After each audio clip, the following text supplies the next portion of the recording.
So, being Christian means easier life, right? Not necessarily. So let's talk about it. Life can sometimes be a roller coaster, and we get it. So tune into The Walk, where we'll explore the modern-day Christian journey by addressing challenging questions and trending topics faced by young adults today. No topic is off limits.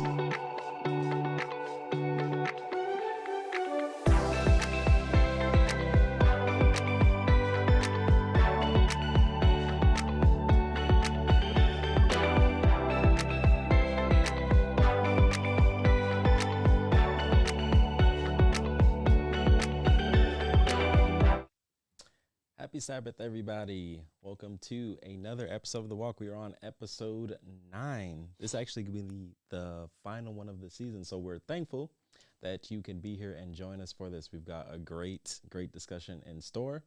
But first, I want to introduce our guest today. We have myself, we have Shane, we have Gavin returning back, and we have Rodney joining us for the first time. So we want to thank you guys for being here. Okay. Y'all don't know this, but we got the right two for this topic. Right? End times or just hard times? Yeah, we got the right one. So we're gonna have some great discussions today. We want to kick things off with our segment, Won't He Do It? Which is a segment where you just want to talk about something that God has done for you, so that people know that if He's done it for you, He can do it for others. So I'll kick things off. You guys know that we got back from a trip to Japan a couple weeks ago. Now, on this trip, we did go to see Mount Fuji. Okay. And we did this. You had to walk up this incline to get to the summit and then kind of see the mountain. We didn't actually climb Mount Fuji, but it was like a peak where you can see it, right? Okay.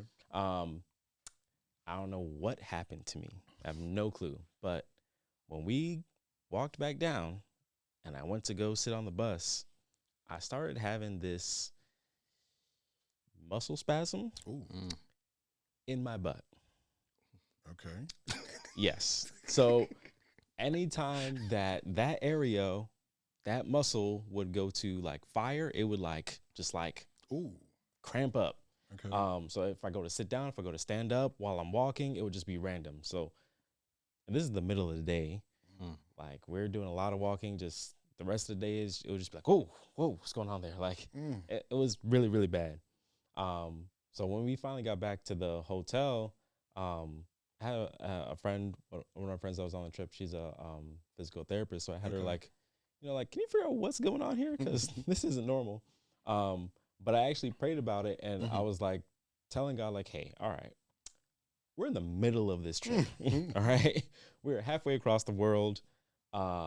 Every day we're doing a lot of walking. I was like, this isn't feasible. Like, I can't function like this. So I was like, I don't know what's going on, but I just need this to stop. So the next morning I woke up and I felt the same pain, but it was just sore. It wasn't like spasming anymore. Okay. So like as I'm sitting, it would be like uncomfortable and stuff, but it wasn't spasming. And as the day went on, that went away. So I was like, man, like this seemed like a miracle to me. Like, because I was in a lot of pain the day before, and then this day it's just magically gone.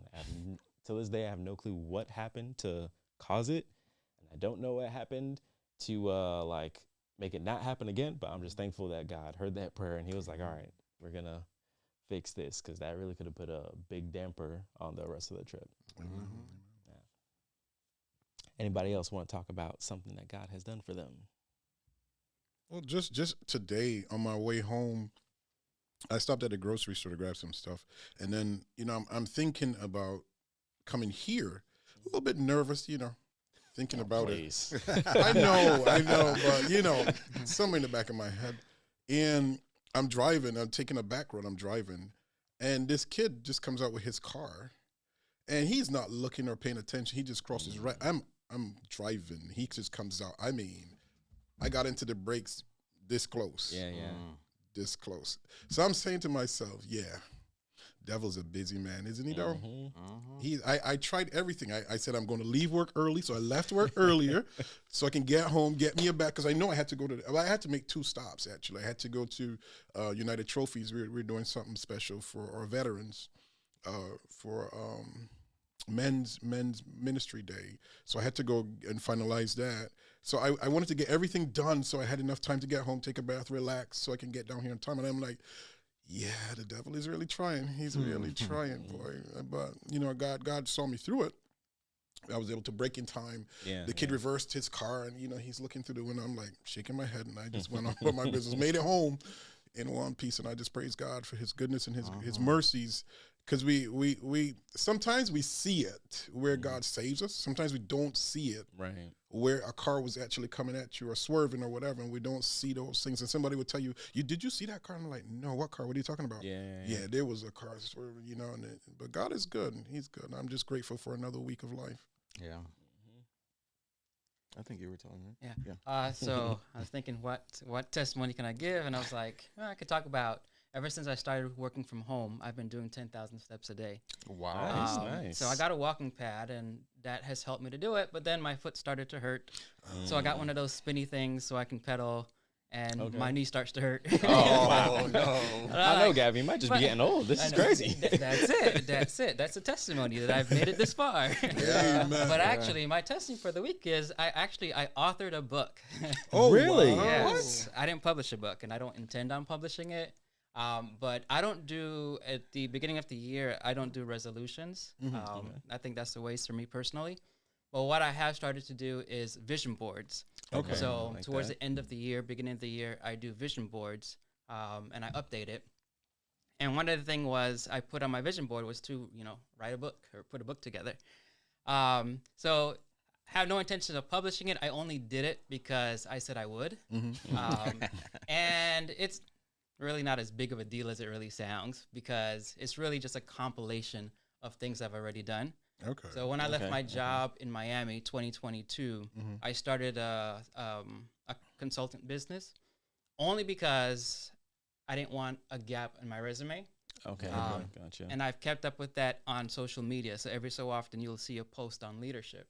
So from 2022 to 2025, I have a whole bunch of posts on leadership. Okay. So basically, what I did was I took 40 of those, categorized them, and put them into a book where someone who's a leader, you can read a quote, a statement on that quote, from me and my experience, and then a question for them to reflect on the quote and that topic for the day, and then they can write a reflection. Gotcha. So that's my testimony for this week, because I shared that with the first 5 people that I wanted to see that, and we'll go from there. So that's my testimony. Oh, that's awesome. Nice. Awesome. Well, also, don't downplay yourself like it's nothing big. Like, listen, if I said in January I'm gonna write a book, I guarantee there'll be about 5 pages by now. So don't downplay yourself there at all. Yeah. That is an accomplishment. That's huge. Awesome. I mean, I guess my testimony is a little old now, but I am thankful for making it back from Asia safely. When I think about it, I was like, we had 6 flights. I don't know how many trains we took, including a bullet train, almost 200 miles per hour. Yeah. Nice. Ubers, like we flew into Jersey. I don't know if y'all know about Jersey.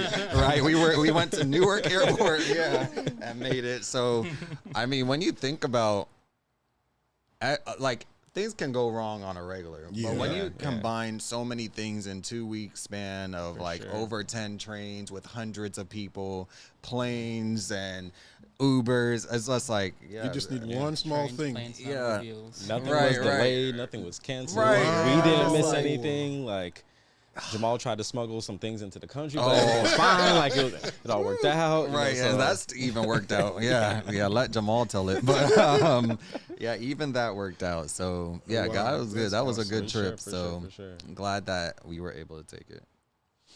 So, also let us know in the comments if you have anything you want to thank God for. We want to be sharing this so that other people know the things that God is doing and that He can do it for you as well. Now we're gonna move to the next segment, word on the street, and we have one that's gonna really play well into the topic we have. So I'm gonna have Lee play the video, and then we'll kind of discuss things. It's not illegal to be a Christian in China, but it's a catch-22 situation for Christians who want to worship God in a church. There are almost 6,500 registered churches in China, and the CCP mandates that all of them use only hymns that align with their communist principles. Congregants must stand to sing the national anthem and offer praise to the Communist Party before beginning their worship. The sermons must be reviewed and approved by government officials in advance, with any message lacking socialist themes subject to censorship. In addition, all registered churches are required to install facial recognition cameras, including at the pulpit, to allow the government to monitor individuals who dare to attend. In 2023, the CCP rewrote portions of the Bible to align with the party's doctrine. In the Gospel of John, where Jesus tells the crowd, "Let he who is without sin cast the first stone," the CCP's version twists the narrative. Jesus himself stones the woman to death to underscore the party's message of zero tolerance for crime. Since 2018, the Bible has been available only in government-controlled churches, which raises a haunting question. If these are the only places the Bible is legally available, and those Bibles are altered, do Christians in China now have access only to the CCP's version of Scripture? So here is the catch-22. Attend a state-approved church and risk being indoctrinated with CCP-altered teachings, or worship in an underground, God-centered fellowship and risk being harassed, arrested, or locked up. What would you do? Drop a comment and share this with a friend. God bless you.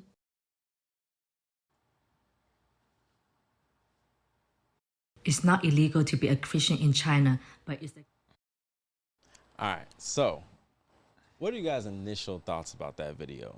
I'm not gonna lie, you're gonna find out on the show I live under a rock. So there's gonna be a lot of things that are very surprising to me. But when I first saw it, I was like, well, one, I didn't know that China had that much religious restriction. I knew that it would be that in China, like, there's not as much religious freedom. Right. But I didn't know that they were so, like, stepping in to, like, stop the spread of certain doctrines. And then so gung-ho on, like, oh, we're going to keep this thing communist. Like, we're going to make Jesus a communist. Like that's pretty. To me, I felt like I was like That's wild. pretty surprising. Like, yeah, the most surprising part of that video to me was how they changed that story in the Bible, because that's such a like. It really shows Jesus' character. Like so many people go to that story to show how we're supposed to like act now. Like people always say like, you know, you can't judge me. Like we're all sinners. Like, you know, this is how Jesus would act. And they were like, no, actually Jesus will stone you to death. That's what he'll do. You know? So I thought that was kind of extreme. I was not surprised at all. I was not surprised because you get news. Sometimes, as a matter of fact, sometimes we get stories coming out into our quarterlies. So, you know, so sometimes we get some stories coming out of China, and I'm not surprised at all. I'm not surprised, especially with, and you can look this up. So we don't not just spitting stuff. Look up the Uyghurs and what they have done as far as all this is transitioning from taking them and putting them to camps and all the rest of it, trying to keep them segregated by themselves. So if you look that up, you'd see some surprising stuff. But me personally, I'm not surprised. End days. Yeah, I'm not surprised either. And I'm not going to jump ahead, but I will point out, America is, you know, we are on about religious freedom, right? Right. And we have the motto, "In God We Trust." That's a reflection of separating ourselves from communism. Okay. So while China was embracing communism and atheism and things like that go along with it, the U.S. was trying to identify itself as separate from that, as a Christian nation. So we started putting "In God We Trust" on our money in I believe in the anthem, and you know, it became known as our motto, when in reality it was more a reflection of we're not communists and we need to separate ourselves from what's going on in communist countries at the time. It was a political move. Okay. I feel like that's a good, perfect transition. I was like, honestly, I have not much more to say than what you guys add, but I think that is a perfect transition, because I'm going to just ask in the chat, when you hear things like this, oh man, I hear myself. When you hear things like this, or what you're going to hear next, do you feel like this is end times or hard times? Like when you hear stories about what's coming out from China or from other places, do you think we're in the midst of an immediate-ish end time, or are we just going through hard times? So put it in the chat. What do you guys think, end times or hard times? But while you put that in the chat, there's been a lot going on in the world. Yeah. I mean, Andre doesn't know because he's under a rock, but everybody else knows. Like, there's a lot going on, and maybe it's always been going on, because I feel like every generation that's been alive that I've talked to felt like their generation had some crazy stuff happening. But I feel like it's been amplified in this current lifetime, but maybe that's just me personally. You know, maybe it's just my experience as a younger person growing older, and now I'm more aware of things potentially. Now I'm more exposed to the news, for example. So I'm just wondering, are things truly different? Are things truly getting worse? Or is just the cycle, the circle of life, things go around and come around, and it's just another cycle of crazy and bad things? So I'm very curious what people think. I see Kay said it's hard times for now, but what else? So I'm hearing hard times. What do you guys think? What would you label, hard times or end times? I think I would say hard times. Very hard times. I'll say that. Okay. Very hard times. Very hard times. Okay. There was a recent survey done, and NPR. So there was a recent survey done, and they figured out that people make less money now than they did before. Right. So we're definitely living in hard times. He ain't got no money. Definitely living in hard times. But to say that, I've always asked this question, and forgive me for asking this question. You don't have to answer the question, but I've often asked people this question: are people more violent now than they were before, or is it because guns and ammo and weapons are more accessible now, or is it because everybody has a camera? So you see it. So you see it in your face all the time. So so to put that into your question, perspective is it harder now, or is it because we see it in our face every day? Because we have more access to the news, we have more access to the internet. So hard times have always been here. People have always struggled, and the Bible actually says the poor we will have with us always. Always we'll have poor people, but it's very hard now. Not only is it hard now, but these are end times as well. So we're seeing stuff that we've never seen before. The Bible says that in these last days, people's hearts will be failing them for fear. I was just talking to Mike outside with his kids, and I'm like, how do you feel when you send your kids to school? And he's like, I sent my kids to Seventh-day Adventist school. And he started to talk about what happened in California with the Seventh-day Adventist church that was shot up. And the church here, the school here, actually hired a security guard. Wow. So we think that, this will never happen. Not here, not us. It will never, but we're living in times where the Bible says people's hearts will be feeling them for fear, and we see that. So I know we're definitely living in end times, but we're definitely living in harder times.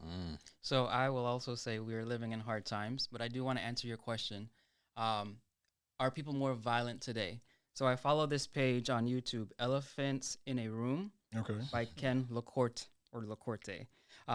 He used to run Fox News. Now, I'm not a fan of Fox News, but I do like every so often to get, what people other than what I think. I want to hear the opposite perspective. But in this actual show that he does on YouTube, he tries to stay in the middle. And for the most part, he does. And he talks about that. Are we actually living in more violent times? And he's done the research. He's a journalist. So good that he ran Fox News. And he says from his research, the research shows that we're actually living in times safer with less violence than before. Now, you have to account for the fact that the Earth's population is significantly larger than it has been in the past. But if you're talking in perspective, we're actually living in safer times than those that came before us have or did. Interesting. Now, and you also have to account the reason we feel it so, and I think every generation could probably have said the same thing, that I feel like we're living with more violence. But that's because with every generation, there's been new technology that has exposed you to more. So with our generation, we have social media. Before that, you had TV. Before that, you had the newspaper. All of those things covered world news. Before that, you don't know what was going on. You just heard. So, yeah. Interesting. Very interesting. Yeah, I think it's hard to tell. Like, it's definitely hard times. Like, I agree with that. It's definitely hard. But I think it also goes to show that maybe that's just the sin problem of, like, we're going to have hard times just being a human being. I think even if you interviewed Adam and Eve after the fall, they'd be like, man, we have some hard times. These plants are they dying. might have had the hardest time because they knew I picked up a rose and it pricked me. What's going on? Right. So I'm like, maybe they had the hardest, you never know. So I think maybe every generation has experienced hard times. But, I would say several generations have been expecting the Lord's return and maybe would have considered their time to be the end time. So it's just like end times is just a current state in the sense of post Christ's death and resurrection. We're heading into the end time, and like that's just the period of time. So it's kind of like a question of, do you just feel like, obviously we're closer than we've ever been, right? We're always going to be closer than we've ever been. But is it like at the door? So when I think of what it must have been like to have lived in like the 20s, like World War I, World War II, the world is at war. Like there's war everywhere. Right. I would have thought, okay, first God's coming. Like that's it. This is it. Like for sure, because there's literally war going on everywhere. Like this is your life. And especially if you, let's say you were like middle-aged at that time. So maybe you were born 1900. So now the war is going on, you're in your 20s, 30s, you saw pre-war, then you're like, the whole world is at war. Like, this sounds pretty, this is it to me, you know? And I feel like after that, in my brain, I feel like after that, it's still hard times, it's still end times, but it's a little bit different with a little more peace in the world, you know? Like, there's unrest a lot. There's like wars here, wars there, but it's not like the whole world. When was the last time an atomic bomb was dropped? You know, like Only just twice. wiping out, like, you know, a whole mass of people, you know? So it can seem like the time we're in now is hard times, but almost like lulling us to sleep a little bit. If you're one of the lucky people in America living like more of a cushy life and you're not in one of the war-torn places, you know? But I feel like during that time, the whole world was really feeling the effects of everything going on. Like, no matter who you were, no matter if you were rich, no matter if you were poor, you were like, you still felt really uneasy because of, like, you're in the United States, like, someone could just retaliate and bomb us right now. Like, we're over there bombing them. Like, this can happen, you know? So I feel like that's almost what's happening. The devil's got like unrest right now, but he's also lulling some people to sleep because he's like, you're comfortable. You don't got to worry about things. You can live under a rock and not know that anything's going on, you know? Which is true, yeah. And that's the thing about being in the U.S. We've been very lucky to have a long period of peace. Yeah. Now, of course, you had the war in Afghanistan going on, and America is always in war. Actually, America always has to be in war. The only way for you to have a strong military is to always be in war.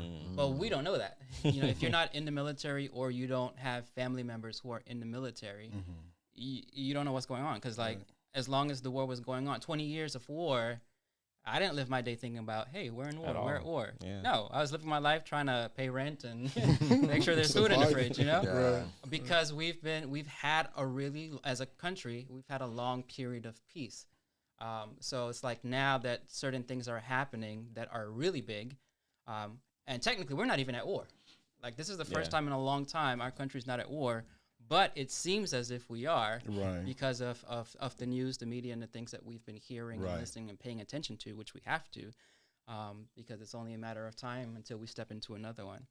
And another thing I would say as a twist is the interesting thing about war is war brings relief. So, you know, with the Great Depression, it was a horrible time. It's hard to you know, be alive. People were struggling to survive. World War II was one of the best things to happen to the world because it brought the world out of the Great Depression. So it's like I was talking to former.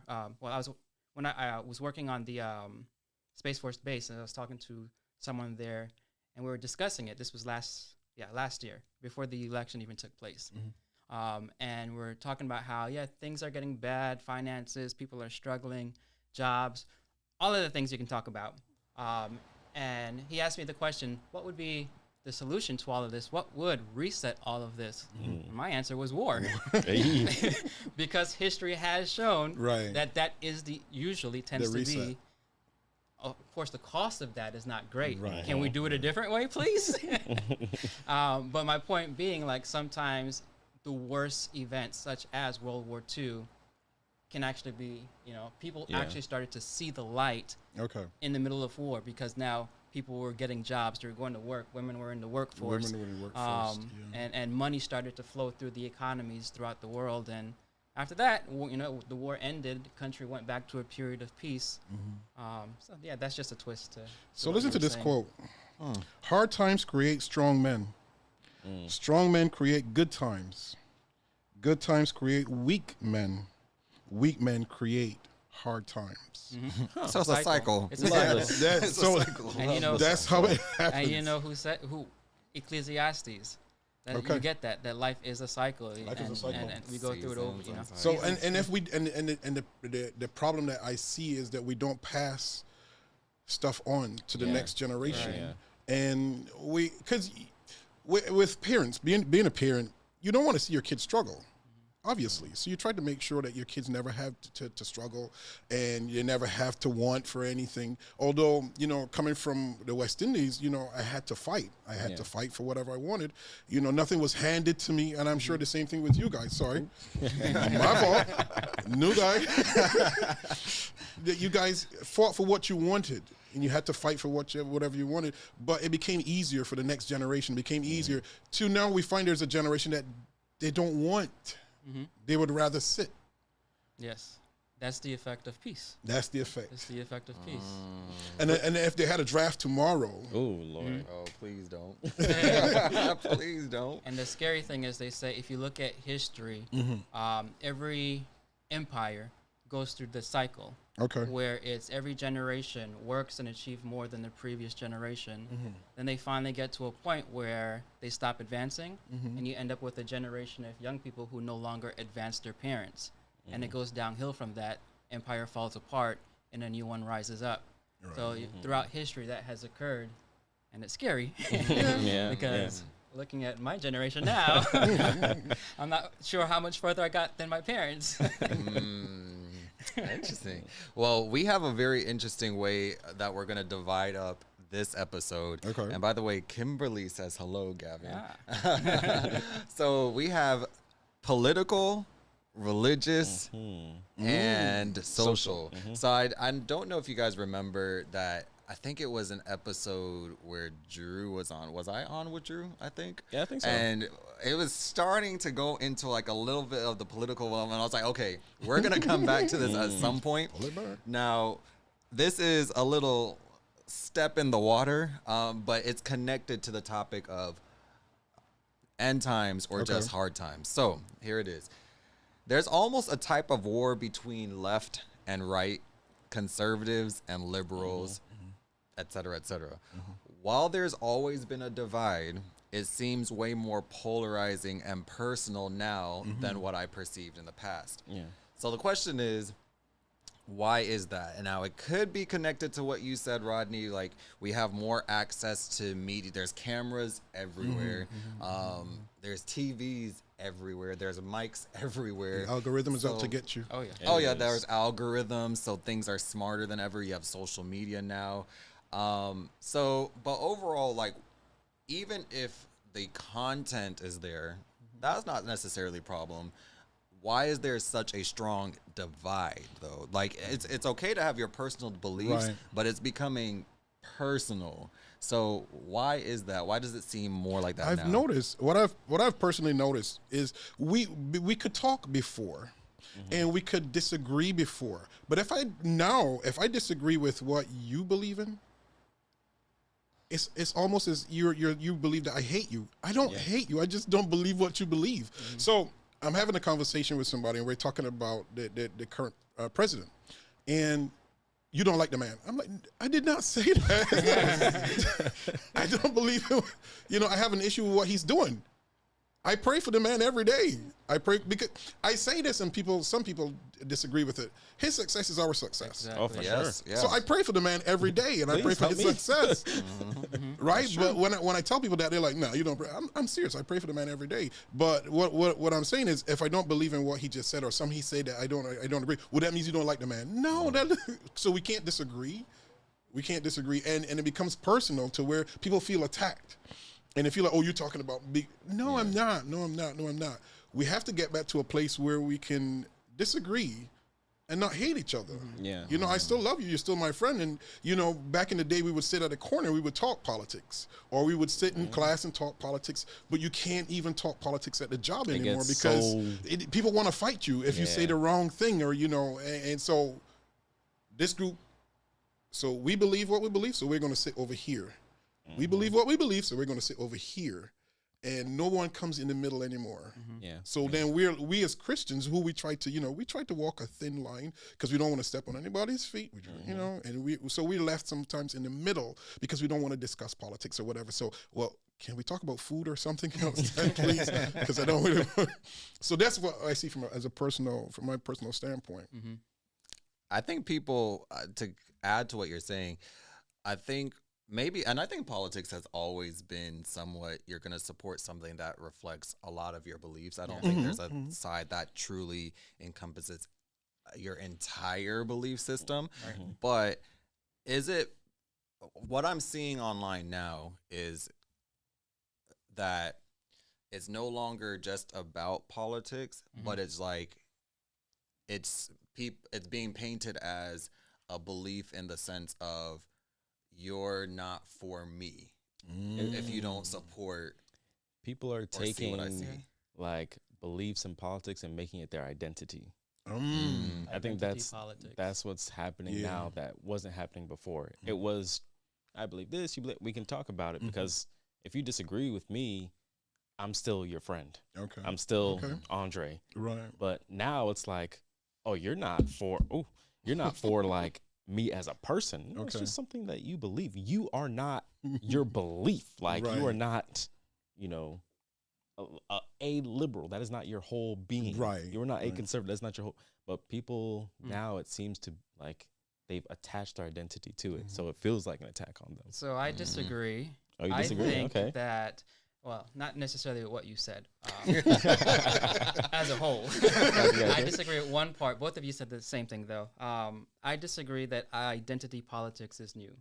Identity politics, I think, has been around as long as identity has, or politics has been.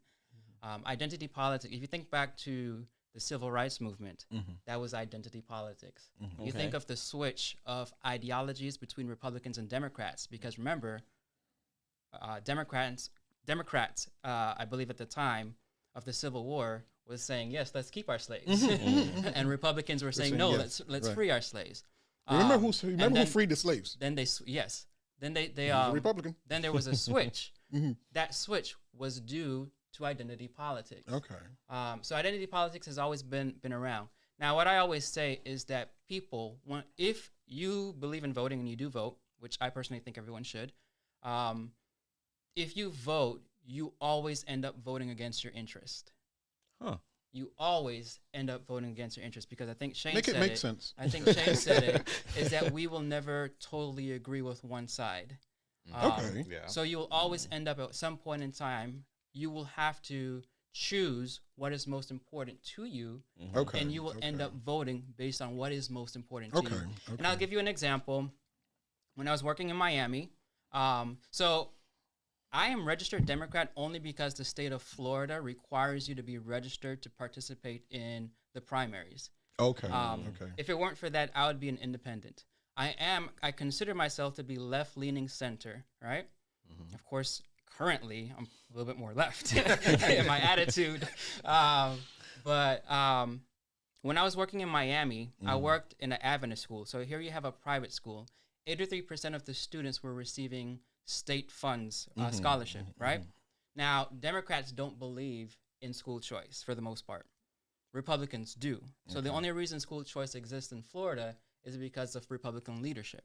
Okay. Now, I personally believe, having worked in also private school, public schools, I do believe that tax dollars should go for public use. Okay. So I don't believe in school choice. You know, I see the benefits in it. I understand the benefits in it. But if I were to vote one way or another, I believe public funds should go for public use. Once you start giving it to private institution, now you're dealing with private ideas that can go in every single way, right? So, but when I vote, my job, 83% of my students are in the school because of a state scholarship. Okay. Now I'm voting for a Democrat, knowing that when that Democrat gets into office, they're getting rid of school choice. Guess what I lose? My job. So there's an idea now of why I'm voting against my interest. Okay. Because there's something more important to me than my job. And I'm voting based off of those things. So I'm voting for that. And I don't just vote Democrats. I vote for whoever I think is the best. Like I said, I'm center leaning. I'm left center.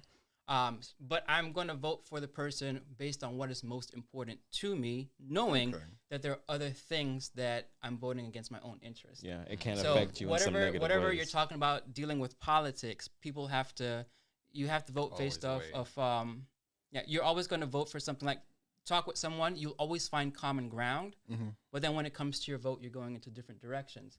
Because yes, we have common ground, but what might be most important to you may not necessarily be what's most important to me.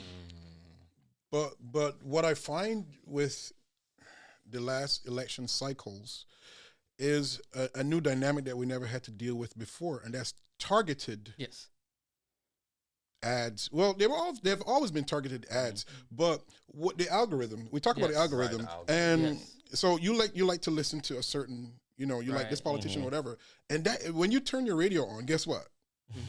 That's all you're getting. Yep. When you turn YouTube on, that's all you're getting. Yeah. And you sometimes you have to step away. I become an Andre sometimes where I have to step away from the news. And I think we all come to that point where we step away and be like, okay, not today. Not today. I can't do it today. I can't do it today. The first 5 stories, death. This man did this man did this. And you have to pull back. But we see where before coming from the West Indies, in the West Indies, voting can be very dangerous. And it becomes very, I mean, to the point where people are killed for believing whatever they believe, and you can't say, when voting time comes around, and when in my experience in the West Indies, you try to keep yourself hush because you go in the rum bars or whatever, you tell people, then you might get stoned, killed, stabbed, or whatever. So it's always been a divisive. Yeah. It's always been divisive. But I've noticed now it's been targeted. To where, and my friend, we were talking about this the other day, he likes to listen to talk shows. And when the algorithm realizes, oh, you like talk shows? Okay. Here. You remember when Netflix would do that? Yeah. Since you watched this, here's something. So here, and that's what they target you just to keep you watching. And that's what they feed you. And you listen to it in your car. You listen to it while you're watching stuff and you're working, and this is all you get. Till it becomes personal, and then that becomes your identity. So that's what's different about this political season is that is completely new to the political scene. Is the fact that it is based on now. We live in a capitalistic society, so the fact is every single one of us, we are products. Okay. Right. So how can I make money off of you? That's the question. So when you get to social media is looking how to make money. Now, science teacher here. How the brain works. If you remember back to biology, you talked about fight versus flight. Our brain is automatically set up to be afraid. Okay. So because that's a survival skill. Right. If you're not afraid, you're there smelling the flower and there's a lion behind you. So the more important thing is not that sweet flower, it's the danger. Right. So our brain is automatically alert to danger. Right. So when it comes to the algorithm, fear and anger wins.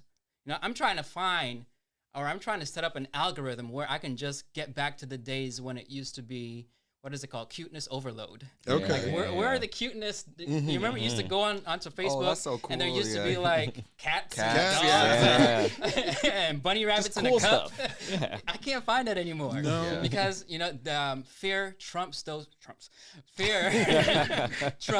things. And the algorithm works that way. So if they can get you angry, so that's why we're pulled more. It's not that there are more people on the far left and the far right. People are where they've always been. Okay. But it's because the algorithm is pulling me into the anger that associates with my side. Right. So because I'm left leaning, the algorithm is pulling me to that anger on the left side. And it seems like I'm extreme in how I feel and how I respond, because for me it's common sense and that's how I feel.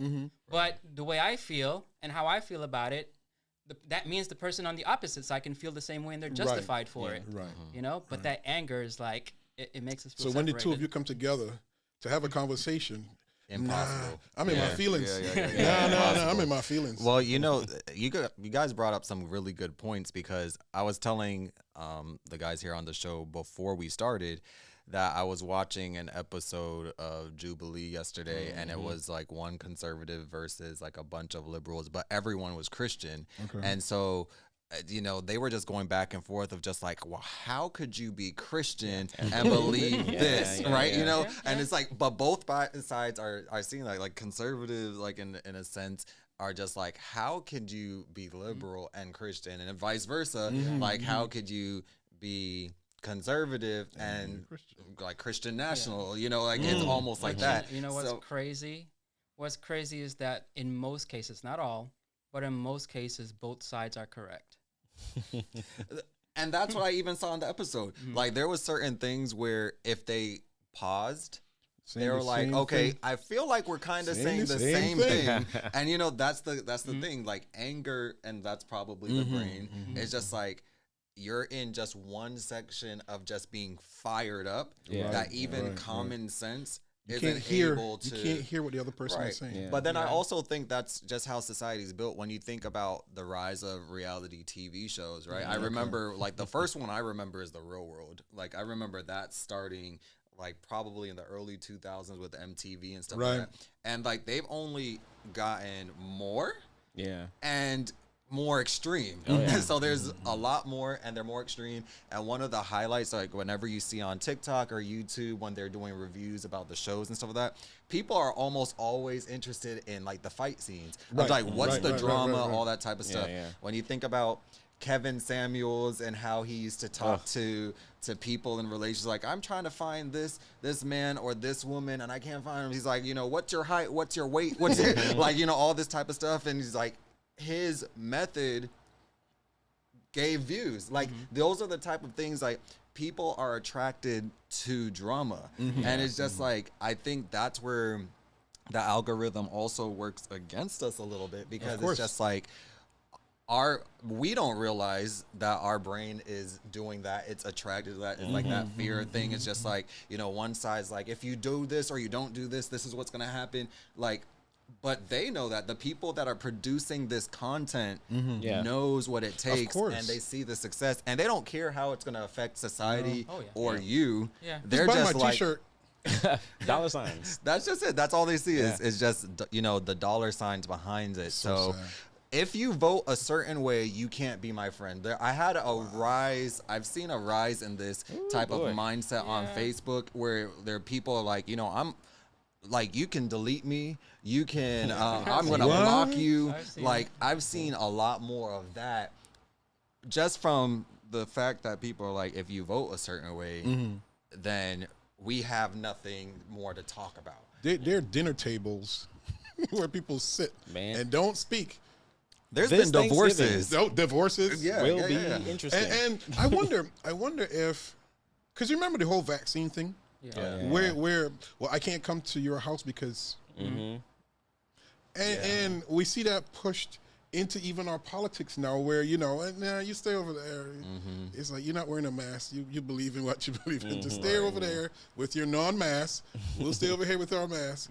But that's so sad. But this is the thing. Some of these, and we're going to transition soon, but I'm just going to give you a very stark example without, I guess, to try to paint this picture, right? From a Christian standpoint. There's Christians, if you take the idea of like abortion, for example, and there's people on both sides. Yeah. And I'm trying to connect this to, if you vote a certain way, you can't be my friend. Okay.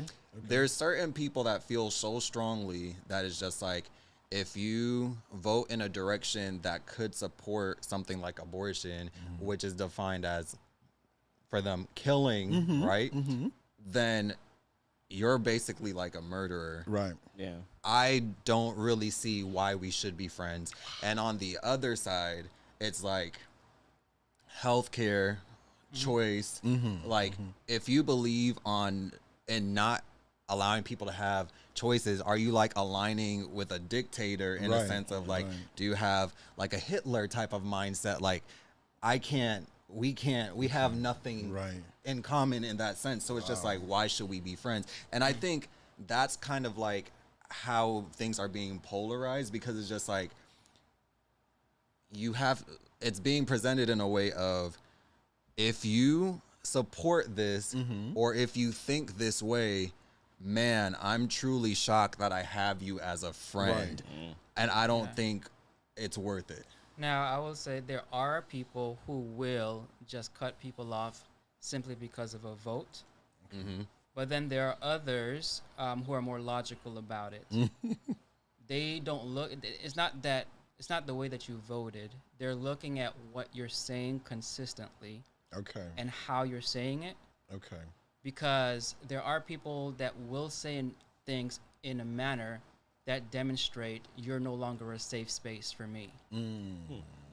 And that is a logical reason for cutting someone off, is if you are no longer a safe space for me. I want you to clarify something that I'm understanding.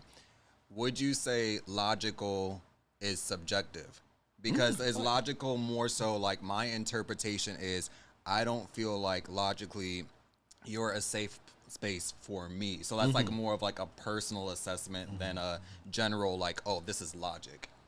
Well, I mean, if I say you're no longer a safe space for me, it don't matter what you think.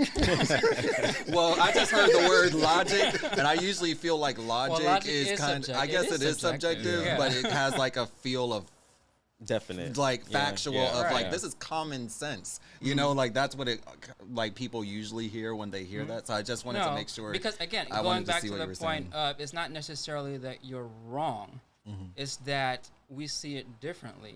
Because, you know, even within the Bible itself, it's like God is saying the same thing in different ways. Okay. And how you interpret it is not necessarily wrong. It's more of a question of, is it the best way? So take, for example, God told Israel, you're supposed to be a peculiar people.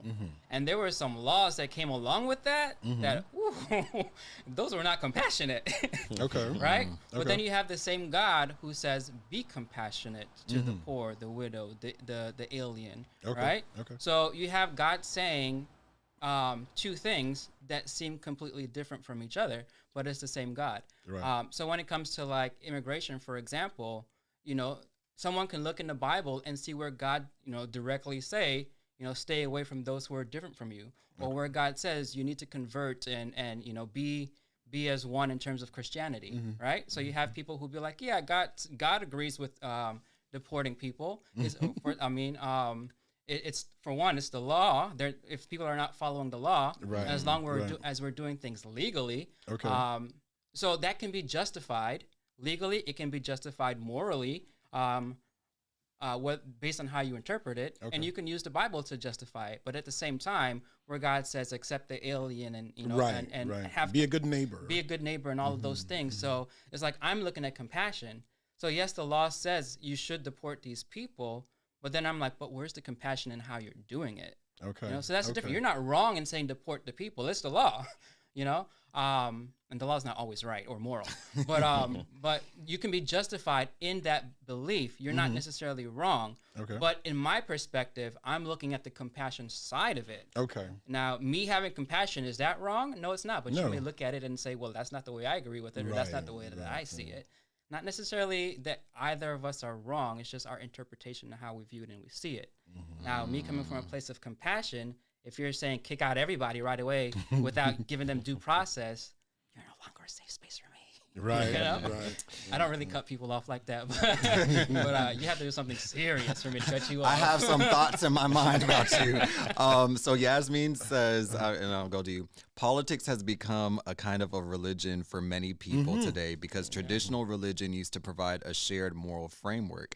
When people move away from religion, they often look to politics to fill that moral and identity gap, which is why political beliefs have become so deeply personal and emotional. Yes, I agree. that's a great point. That's a very good point. I think even in the surveys and assessments, we see a decline in people that identify with a religion. You know, like I feel like it's constantly declining. I think recently, though, I did see an article that said that there's a certain generation, and I think it's like, let's say between our age groups, that are returning to the church. Well, I think I did see that recently. So there seems like there is a little bit of a turn, but for a while, like people and religion, a lot more people were saying like, you know, I remember when it first came out that I'm with Jesus, I'm not really with the church. You know, like that became a thing for a while, you know? So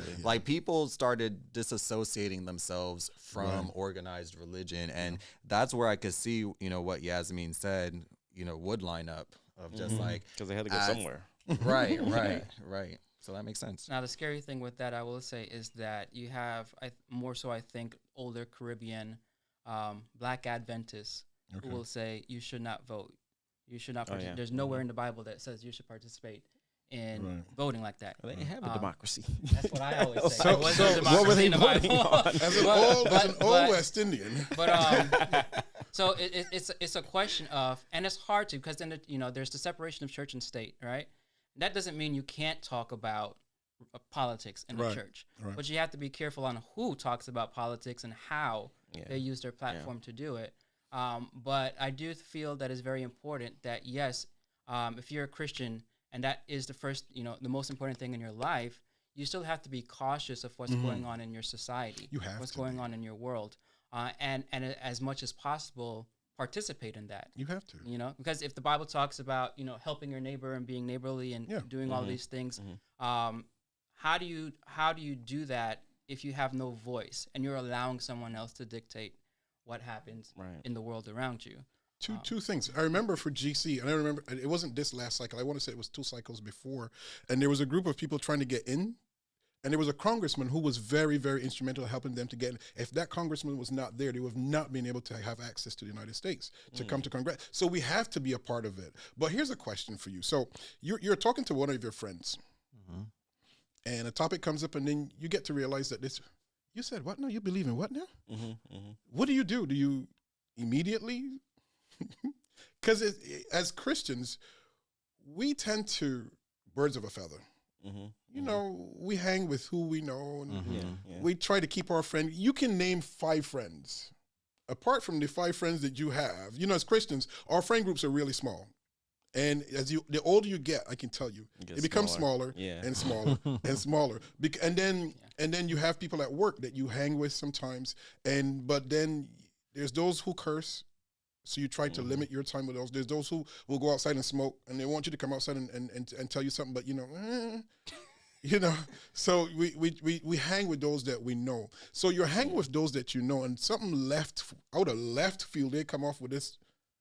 What did you say? All right, we can't be friends. We cannot be friends. Is that how we handle situations? All right. So I'm not too quick to cut people off, but I will recategorize you. Exactly. Okay. So I believe that friendship is a big umbrella. Okay. And you have different tiers and shelves. Okay. Or I would say boxes. You have different friends for different purposes, different conversation. I'm going to talk to certain people about I'm going to share this with certain people. That's how I think the friendship umbrella works. And based off of things like that, I'm not going to quickly do it. Well, let's have a discussion. Let me not just judge and jump, But based off of that, I might be like, okay, so you're not going to be the friend that I'm going to talk to about certain things. Or we're not, you're just not that kind of friend. But I still met, we're cool, I don't think of you different as a person. I'm just like, you have a polarizing view on that I disagree with. And so we're going to steer. Because you're in life, you're going to encounter people that are different from you.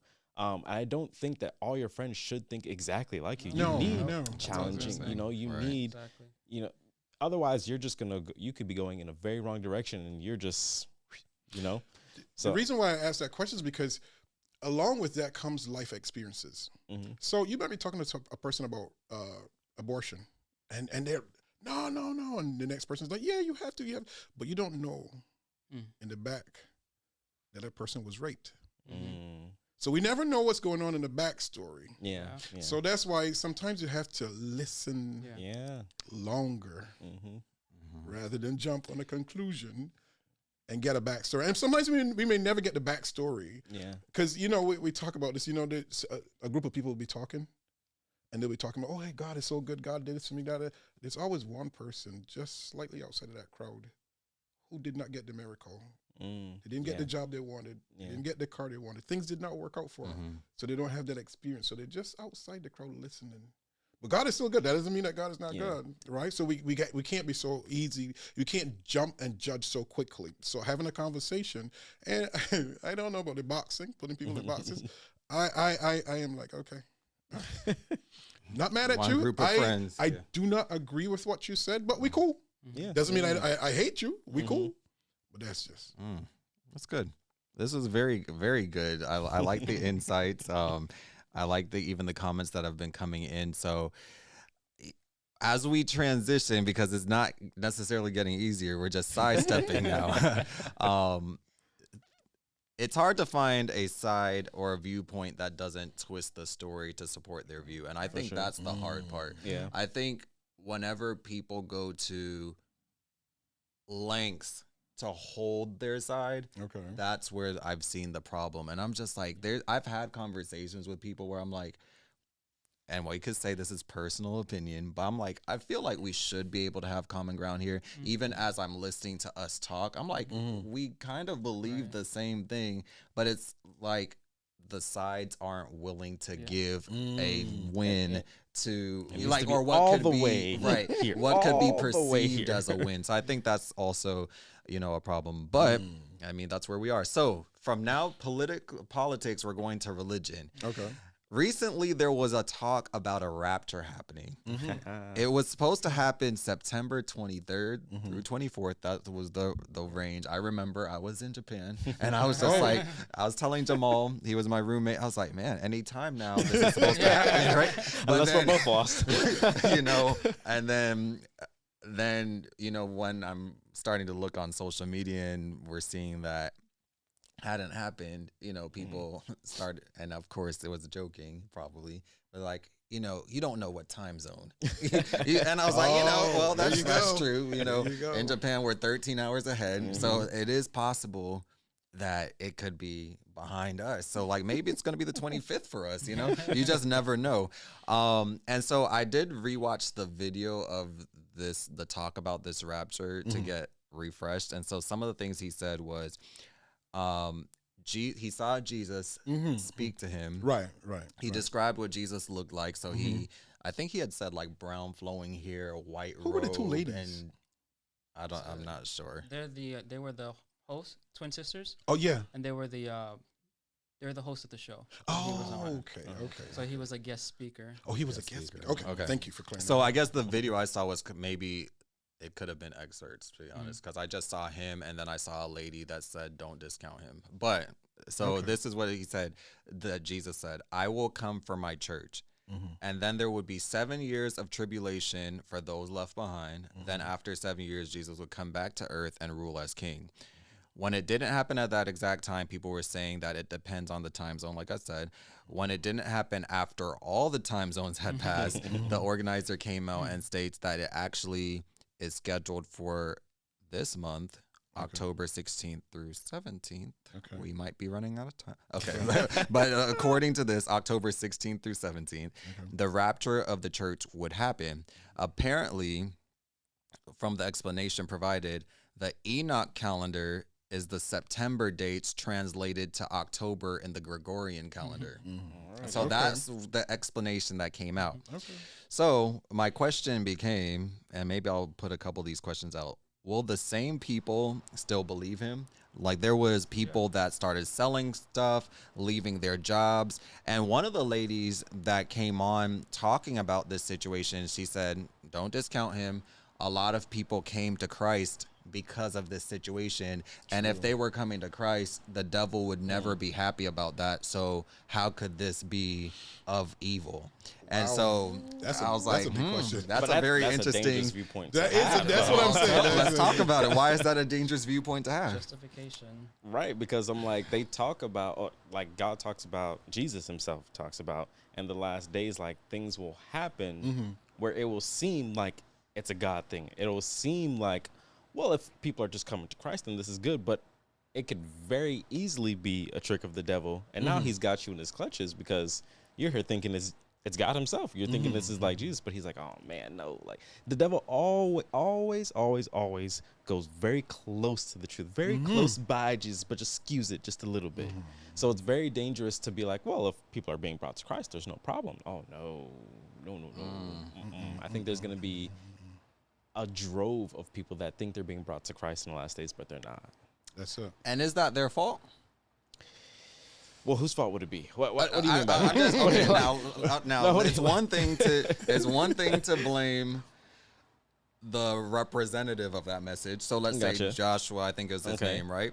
And he's preaching this message. It sounds good. Let's say he's saying, repent, the rapture is coming, Jesus is coming. And then people are like, oh man, like this is crazy. Like I better get things in order and let me get ready.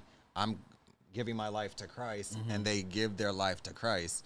So I'm saying, okay, definitely in error, assign blame to Joshua, right? Now I'm talking about the people that the lady said have come to Christ. Now that's where my question is of, Could this have been a vehicle for them to come to Is Christ? it possible No, that no, they no. came to Christ? I 100% believe that it can happen. Where I think the danger is to believe that to use that to assign validity to something. Okay. Oh, this is valid because it brought people to Christ. No, don't. I think that's very dangerous. Good. But I absolutely do believe that God uses the devil's tactics against him. Absolutely. I think there's many times that the devil may be trying to do one thing, and God's like, all right, yeah, you do your thing, but you don't realize that this is actually going to bring some people to me. And I love when God does that, because I just love to see the devil lose. Like, ha, gotcha. So yeah, absolutely. I think that's completely possible. I just don't think we should use that as a litmus test for the validity of something. Why because I was just setting it up. But my thing is, if there's texts that talk about if it were possible, even the very elect would be deceived. Yeah. Is that, or could that even be an example of, who knows what the very elect definition have been deceived. We are living proof because our church was founded on this same rock. And that's what I was gonna say. This same pillar our church was founded on, the Great Disappointment. And we know dates were set, and setting dates is nothing new. Yeah. Right. We've seen through history people set dates, people have dreams. I can't discount anybody's dream because I am not in that person's body, and I don't know who's showing you this dream. Right. But we know that the Bible, that we know that in the last days, God says people will have dreams. I can't discount their dreams. I can't, but we know that we were founded on, the Great Disappointment. And then after revisions, and after they came back and took a bigger look at it, so this is what was actually happening. God was moving into this place and this space and not actually coming back for his people. And we have to be careful when people are setting dates. We have to be, because the Bible says no man knows the time, the hour. So we have to be living like the 5 wise virgins. Stay ready. Stay ready. Because you never know. So stay ready. Because and Luke, I had this pulled up. Luke 21 verse 7. When the disciples are asking, so what will be the signs? What will happen in the last days? One of the first things he said, don't be deceived. Yeah. Verse 7, he says, and it said, take heed that ye not be deceived. That's the first thing. Red letters. That's the first thing he said. For many shall come in my name, saying, I am Christ. So and we see people all the time saying that they're Christ. There was a guy in Miami walking around with a cross saying that he was Christ, he's the resurrected, and he's walking around. I'm like, okay. I don't think so, but okay. I don't think so. All right. Yeah. All right. So we have to be very careful. And that was Luke chapter 21, verse 7. And it's funny because to us talking and you say an example like that, we're just like, obviously you're not Christ, right? But it's going to get crazier. But this is the thing. I'll give this example, right? I don't feel like we've seen anything yet, That's right? what I'm saying. Right. And so I remember when COVID happened, and for a while, being an essential worker at the hospital, right? Going in my car those 2 weeks when nothing was like, the streets are clear. Oh, what a great I'm time. like, seeing people only outside. I'm just like, it was strange times. Yes. Like, it was just like, And honestly, the thought came to my head. I'm like, okay, you have to wear a mask. Like, people are, apparently dying from this. I'm just like, man, this feels end time-ish. The church is being closed. Like, man, I was like, man, I've always heard about a time where churches, you won't be able to worship. And I'm like, man, but this is a switch up. Like, this didn't come the way I thought. And so, like, I'm starting to think of these thoughts. And, we're still here. So, it could have been part of the end times, but it wasn't, like, the thing, obviously, right? But my thing is, some of these things seem obvious right now. Okay.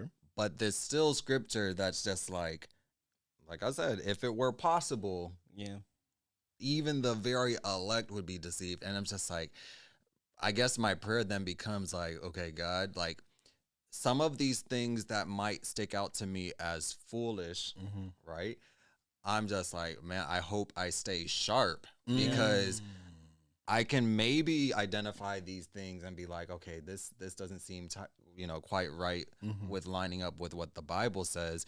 But if times are getting harder and then more and more things are going to happen that's starting to play with their mind and stuff like that.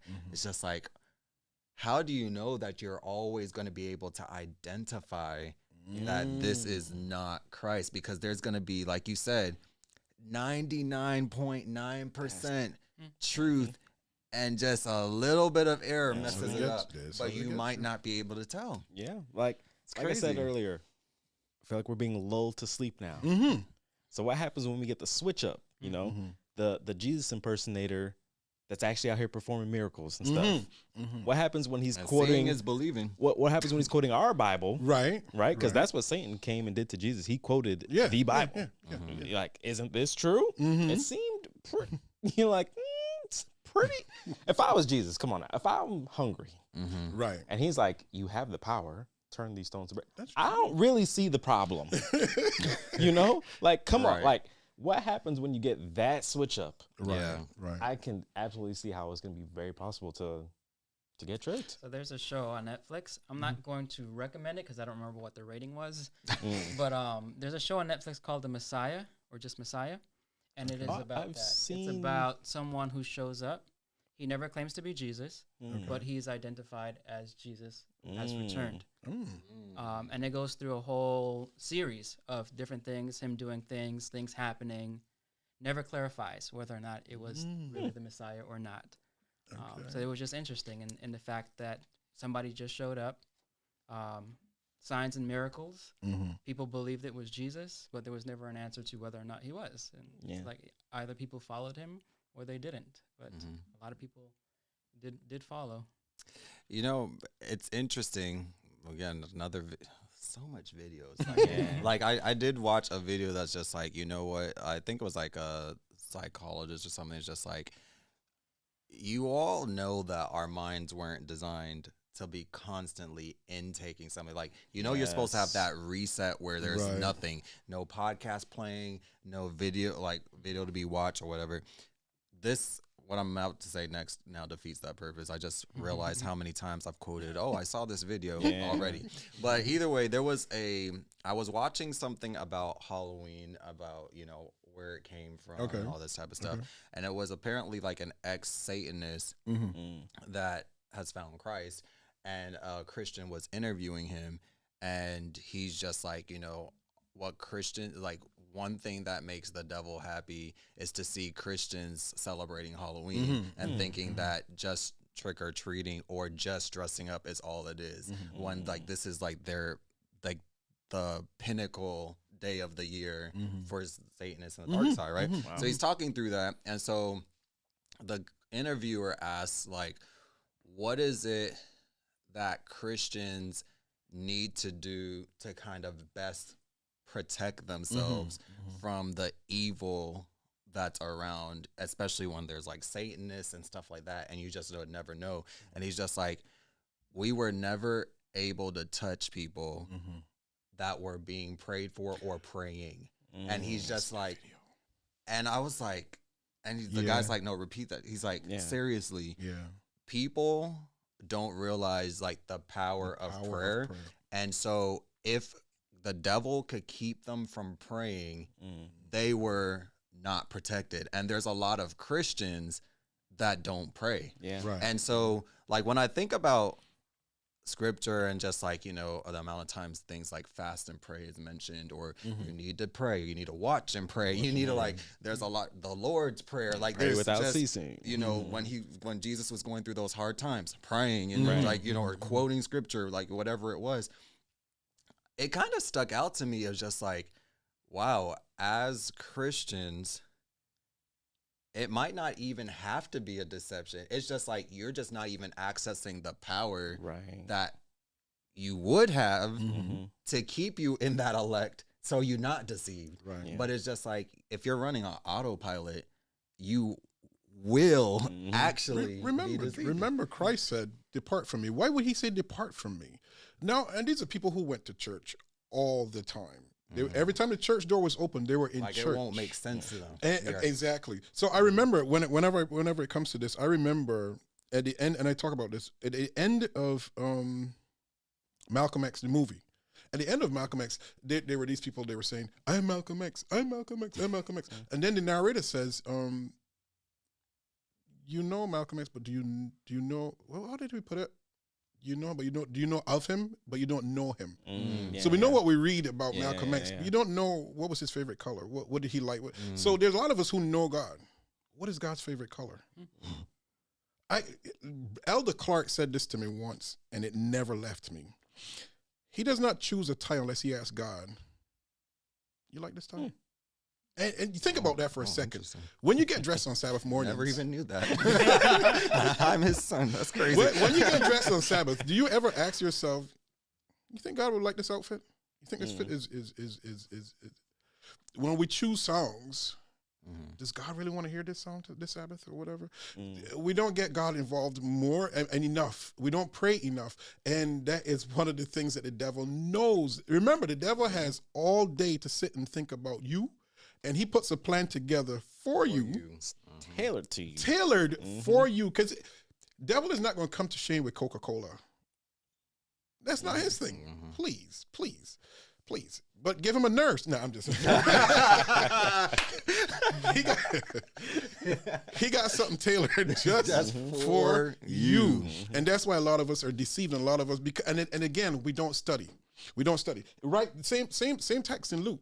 Same scripture, Luke chapter 21 talks about pestilences, and it might not. And COVID was a blueprint for what's to come.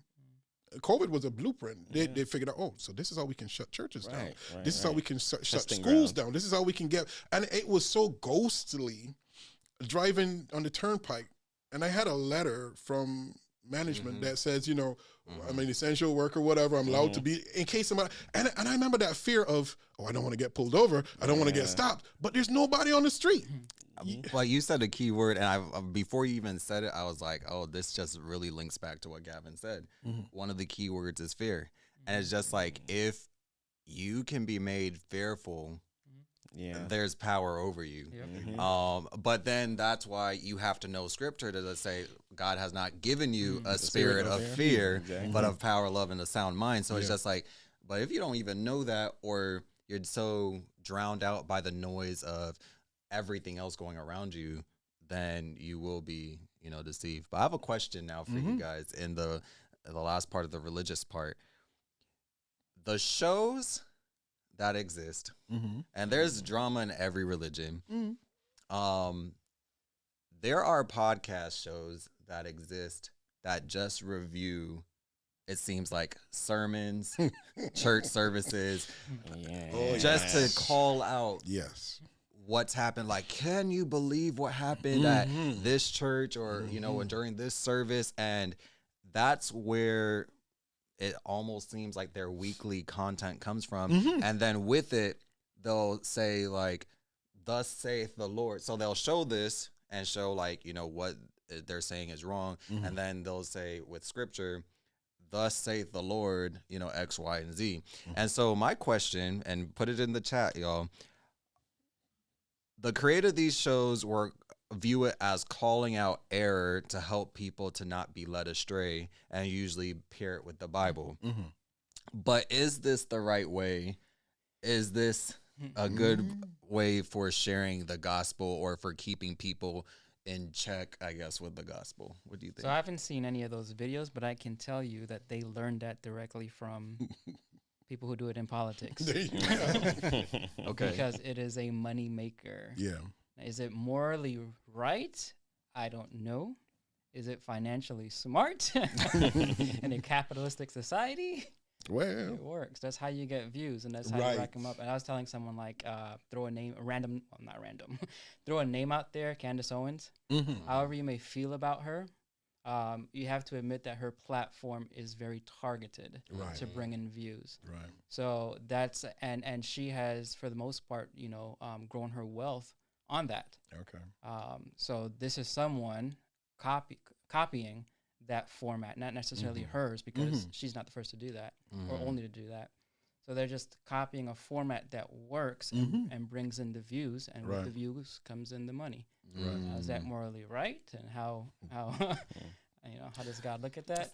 So let's say so I remember, like, you know, growing up in the church, and, you know, with Sabbath and stuff like that, some sometimes nurses that worked on the Sabbath, like their personal conviction would be like, I'll do the work on the Sabbath and I'll just give the money to the church. So let's say for these people, they're genuinely in their heart, they're like, money came because it became successful, but I'm not doing this for the money. You know, I'll even give my money away to charity. So let's say money was a non-issue and they just really feel passionate about like to expose people are falling for the traps of what's happening in church nowadays. I need to point this out and show people the truth. So the question then becomes, is there a space for this in maybe the gospel work? Is this like the right way? Is it important that there's people out there pointing out these errors? Or should it be like really they should spend their time say like preaching the gospel? So that's what I kind of want to from that perspective that would be what they're doing. If they feel that that's they found an avenue to preach the gospel, and that's the avenue that they're going to use. So going back to the question, is it morally right? The question of moral is now different if you're not doing it for the money and you're doing it as I've found a way to preach the gospel. Because you could take, people are different. Like me, if I'm in a crowd of people, I'm very quiet. Put me in front of a camera, it's a different me. Yeah. You know? So for some people, I can see how, you know, they might have always been like, I want to preach the gospel, but it's not within me. I don't have the gift to do that. But all of a sudden, you find a platform that works for you. The question of moral is now different because your motive is different. But there's a church that we all know that this is all they do. Is point out everything that's wrong with the church. And I wonder sometimes, and this might not be the best example, but I wonder sometimes if you were to do that with your marriage, like you get on podcasts, and my wife Cheryl, and I'm on a podcast talking about everything that is wrong with Cheryl and everything that Cheryl does wrong. Is that really love? This is what you should do as a wife. Yeah, this is exactly. You know, and you flash it because they'll have something catchy. Because, you know, again, the algorithm is going to get you because they know that I like religious shows, right? So I look for something religious, so they're going to send me everything religious they can find. So, like the last one, there was one this week. I guess I could say the name, Bird. It said, I can't believe Bird did this at church. And then it was like a praise break. They had a praise break going on or whatever. And I'm sitting there like, okay, here we go. And it was the same guy who always, so he will throw this headline out there to catch you. So you would come in and then I always, and Cheryl will talk about this all the time. I like to read the comments. I like to go through the comments and see what people are saying. And I'm like, ooh, okay, all right. All right, amen. And because, and again, they're making money. Some of them do make money. I do believe that maybe some of them started out with just trying to point some stuff out. You know, this is what I found with the church, and this is some of the stuff that I see. But again, are you airing dirty laundry? You know what? Are you pointing stuff out? It sounds to me like the shepherd's rod found social media. Ooh, If that's what they're doing. Ooh. No longer standing outside the gates and yelling in. They found social media. You were saying something? So, all right, I hear the question and I try to think, okay, like in the Bible, there were people whose purpose was to call out things, but all those people, it was very clear God told them to, they didn't even really want to do, a lot of them didn't want to do it themselves, but God was like, this is what I need you to do. All of them, it was not a money thing. So like Shane was saying, like if you throw money out the window, okay, now we can, but all of them were led specifically by God to do that. Now in these day and age, like it's hard to know, well, someone can claim that God, this, you know, but I think outside of a specific calling from God to do that, then I don't think that's the way, the best way to preach the gospel or to get people to come to Christ is not by going out there and calling out everything. And then you have Paul in the New Testament that in multiple places he talks about like, look, don't be having these senseless arguments over like it's pointless. Let's talk about Jesus, his love. He came to save you. He's coming back. That's the stuff that he talks about that we should be preaching. But and in those times they were in a similar situation where they had quarrels in the church. They had differing opinions, and they would be like, there'd be people like, no, we've got to get these people circumcised. Hey, no, you can't be Acts eating chapter this. 15. Yeah, so like, we've seen this pattern before, and Paul's advice was, stop the nonsense. All right, let's not get hung up on these things. Like, this shouldn't be the thing that. I think discussion about it is definitely healthy and good, but like, that shouldn't be a selling point in preaching. Is these arguments and conflict. But watch what Paul did though. Acts chapter 15. So, backstory to the backstory. So they were converting the non-Jews. Right. And here comes the Pharisaic Jews. Wait. They need to be circumcised. You know, you cannot take part in. Does this sound familiar to you? You cannot take part in church like that. Yeah. You have to take them earrings off. You have to. This is outside of what we're talking about, but just the backstory. So what they did was Paul and the other disciples, they went away back to Jerusalem and they had a council. Yeah. And then they moved forward. Okay, so this is how we move forward. They didn't air all the dirty laundry outside and tell everybody. But again, if you're doing it because you think this is your calling, who am I to say that this is not your calling? My only thing is, if I have an issue with the church, then I need to bring that up to the church. If I have an issue with a pastor, then I need to bring that up to the pastor. If I have an issue with and isn't this the model that God said? If you have an issue with your brother, go to your brother. Go to your brother. Leave your offering and go to your brother. Maybe if there was an internet in God's time, they would have said this. Leave your offering. I will agree with you. I don't think it's the best way because what it does is it causes confusion for the masses. Exactly. Because now you have whole bunch of different people doing the same thing, saying different things. Like, okay, now who do I listen to? Now, I want to go back to something that you said earlier about structure, like tight structure. Some people do like that. Like if you look at the Mennonites and the Amish, they thrive under that type of structure where there's that conformity and everybody knows what is what. And if you kind of think about it, you can see a shift when the Adventist church started moving from being very conservative to being more liberal. So I think the Adventist church today is more divided in terms of what is acceptable than it used to be. It used to be, we're Adventists, this is what we do, this is what we wear, this is how we wear it, this is when we wear it. To where now it's like, well, depending on what church you're in, go find a church that matches how you feel comfortable. So now it's like, it used to be, I think, where you can go into any Adventist church and you know exactly what you're going to get. Right.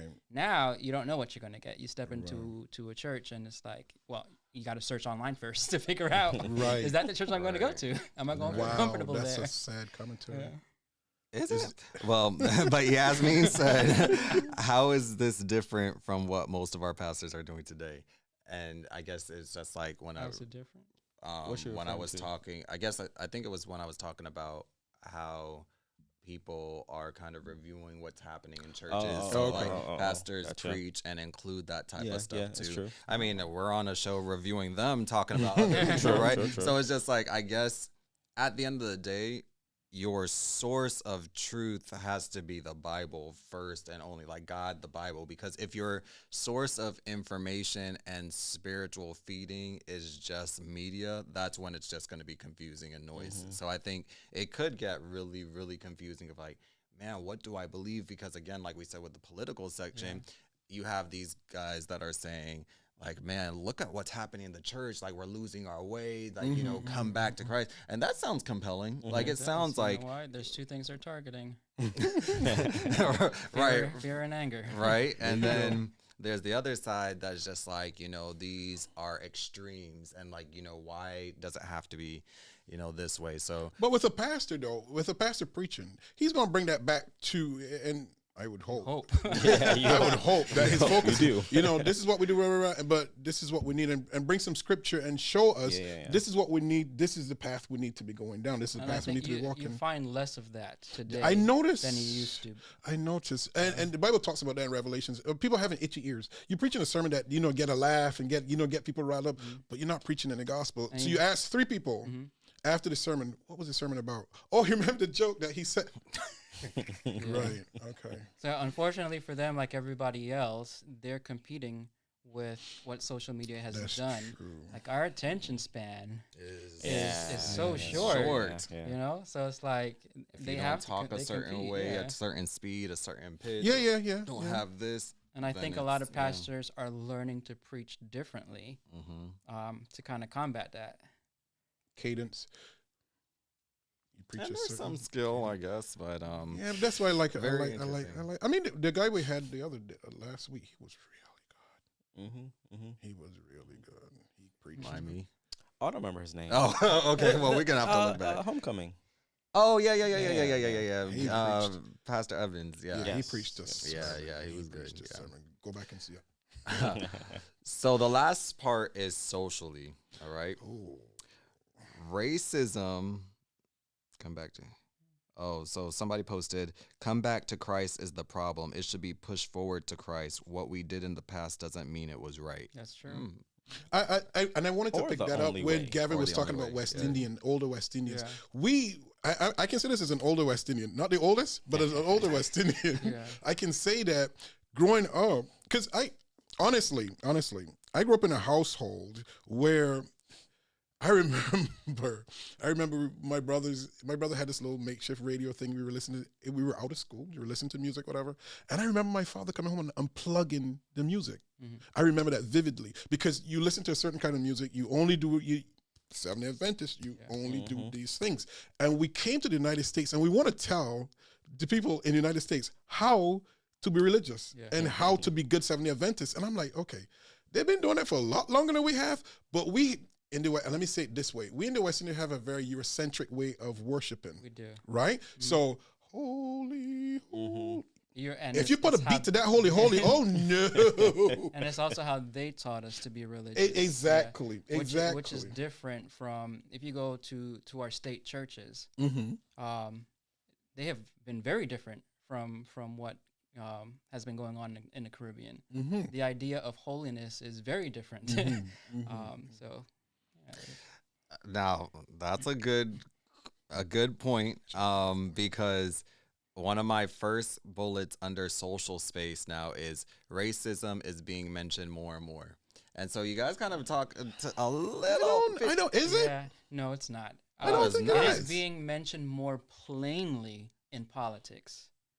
Okay, and that's why I was saying this is now going to start coming full circle because it's not just politics; it's also in the church too. Because there is questions, whether in the Adventist space, you wonder why there's regional conference and black and white conference, or when you guys were talking about ways of worship and it came from a certain style and a certain group of people, and why does it seem like there's not room for anything that isn't the holy, it's just like, so why is it only that? And so people are saying like, you know what, you guys haven't wanted to have the conversation about how this country was set up and how religion this religion was set up. And it's like racism to me has just been more of a card, for lack of a better word right now on the spot, that's been kind of used in conversation of like racism or this certain construct that we've been following has just been one type of people's way and hasn't really been welcoming of the whole of humanity. Let's just put it that way. So I had a recent conversation. So we were talking before the show started about Wakanda. Facebook page that came Can you out tell them? of, Oh yeah, you're gonna tell them about it. That group came out of What was the name? Wakanda. It's called Wakanda because there was almost a legal suit. Because it came out of Wakanda. So when Black Panther was released, it was a huge thing everywhere, including in the Black Adventist space. Right. So out of that, this group was created for Black Adventists, whether you're still in the church or not. If you are associated with Black Adventism, this group is for you. And I lost my thought explaining what it was about. Totally lost my thought. Conversation before about And I was talking about like basically the types of worship styles, thank all you. that type of stuff. Yeah, so in that group recently, I had a conversation with someone about 20 years my senior, who every time something happens in the Black community, someone will get on that Facebook group and say, and we will all look to the church, right? Okay. And we know the church is not the Black Adventist church. It is the GC. Okay. You go to the GC, it doesn't necessarily look like us. Right. You'll right. find us there, Right. but it doesn't necessarily look like us. So anytime something happens in the Black community, the Black Adventist community is looking to the church to see what they have to say about it. Many times they'll be quiet. Sometimes they'll say something, and it would have been better that they just remain quiet. You can't win. Maybe that's what they're viewing. And then sometimes they'll say something that we needed to hear. Right. But anytime something like that happens, you go to the Facebook group, and someone will start the conversation about they don't understand how much the regional churches pour, how much money the regional churches pour into the Adventist church. So even here in Florida, one of the previous presidents of the Southeastern Conference, a few years ago was talking about how the Southeastern Conference is growing. Florida Conference Church, as much money as they have, is dying. And it's because the Florida Conference, their membership is built on the elderly. Okay. Southeastern Conference, they're bringing in new members. So people are moving to Florida. They're going to Southeastern Conference churches. They're putting their kids into school. Right. Those kids, they grow up, whether they're Adventists or not. If they're in an Adventist school, chances are they'll become Adventists. Okay. So the Southeastern Conference has been growing. Again, I must be tired because then again, losing my thought again. But every time this happens, there's money that's going in. So even though Florida Conference, we know, is the richest conference in the world, they're still experiencing decreasing numbers in their church population. Okay. But regional conferences are pouring in money because the regional conferences are growing. So there's always the conversation of, well, if the GC or the NAD or whoever is closest to us, the union, no one is standing up for us, the regional conferences. No one is speaking for us. Going back to safe spaces.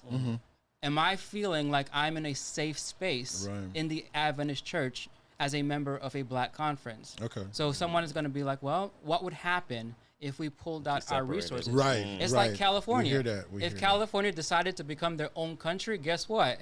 They're going to do mighty well because they are as rich as most. Yes. I think between 3 and 5. Right. They'll be the richest country in the world if they remove themselves from the U.S. Regional conferences are the same way. If the regional conferences came together and said, we're now our own church, like the Baptist church split into I don't remember the exact name, but you do have a Black section of Baptists, we would thrive. And what would happen to that money that's going up all the way up to the GC? So when it comes to race, there is always a large conversation about that because a lot of things are happening in society that's race-based. Not that there's more things happening. It's just that, again, social media means we see it more. It is being talked about more plainly, and we're seeing it when not necessarily just black and white. When you're looking at what's happening with immigrants, right? As a person of color, it doesn't have to be my people that's being pulled away. Right. If I know I'm being a lump sum as a person of color, whatever is happening to them, guess who's next? Me. So I'm looking for safety, whether it's in society, whether it's in the church, wherever I am, I'm looking for my safe space. And, I'm looking to see that the church has my back. And race has become a conversation piece because you're supposed to be my safe space. And if you're not defending me, yet I'm sending my money, God's money, up to you, I expect you to, just like whoever we put into office, we expect them to represent us. Right. So if I'm voting you into office at the, in a conference or the union or the GC, I expect you to represent me as well. Yeah. So. That's a good one. So the where this social section came from is I watched again something from Lecrae now. So Lecrae is a Christian rapper, and some people have a problem with that, but I think he's good at his craft. And one thing he talks about is the Charlie Kirk situation. Okay. And people said he had so much to say when it came to, some of like the black deaths that happened, like the high profile ones, but then he was silent when it came to Charlie Kirk.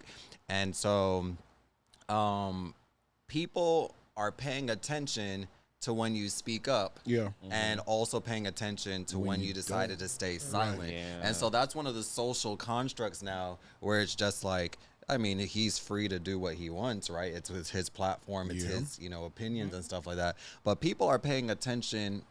Again, I'm going to use, it feels like now more than ever, of like you said, with the conference or with churches, like, how come you aren't speaking up here and you spoke up here? We saw something similar even with that same situation with our churches, right? And so that became a point of discussion. And so do you actually feel like it's important as a society that we do pay attention to when and how people speak up and when they stay silent? Yeah, I think it is important. We know that within this last election, we had a number of young black individuals that moved more to the right. Yeah. Right. And that's because for a lot of them, they didn't feel represented by the Democratic Party because all they want is our vote. I was just listening to someone, someone who's Mexican American, and he was explaining the same thing. He said the reason I used to be a Democrat, but I became a Republican because all the Democrats do is talk about they want my vote. They only talk about race when they want my vote. And so that has happened a lot. And even in California, my uncle works as a tax professional, and he does, Los Angeles, a large population are Mexican American, and he was saying that a lot of them ended up voting Republican because life is hard for them. They've been in America for 4 or 5 generations, and they can't get a job. Right.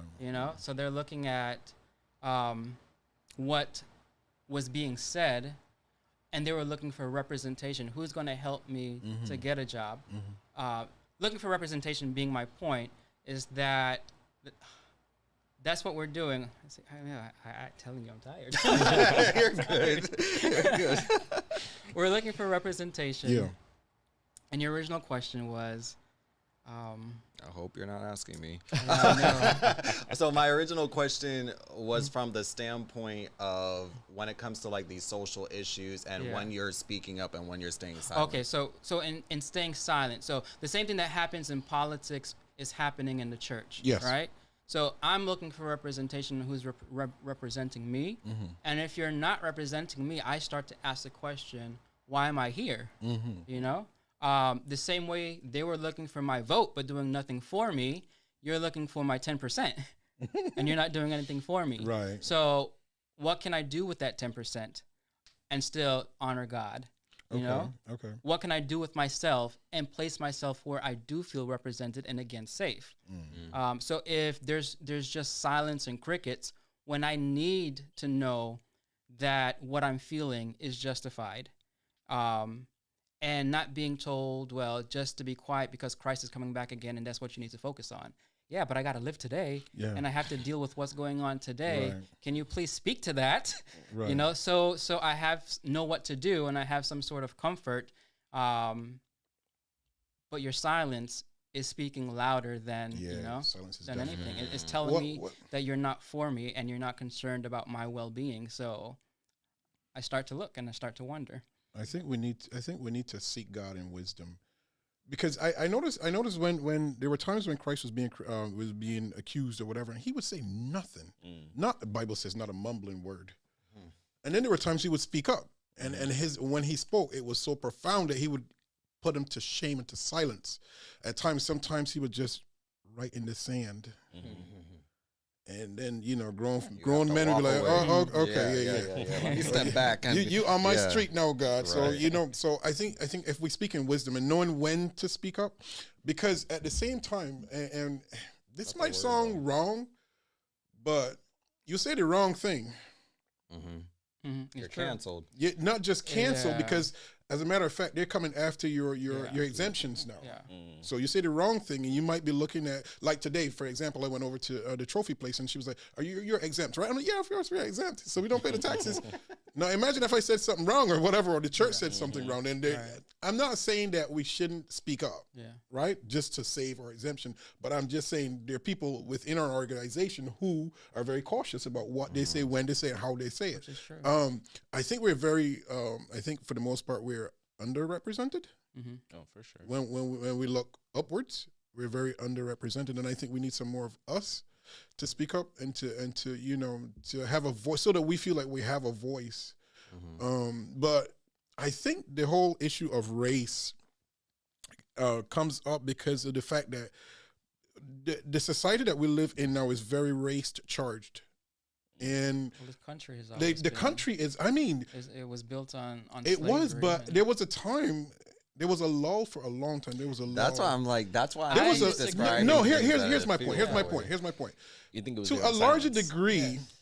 degree, there's always been racism. There's always been a voice saying, well, we don't like.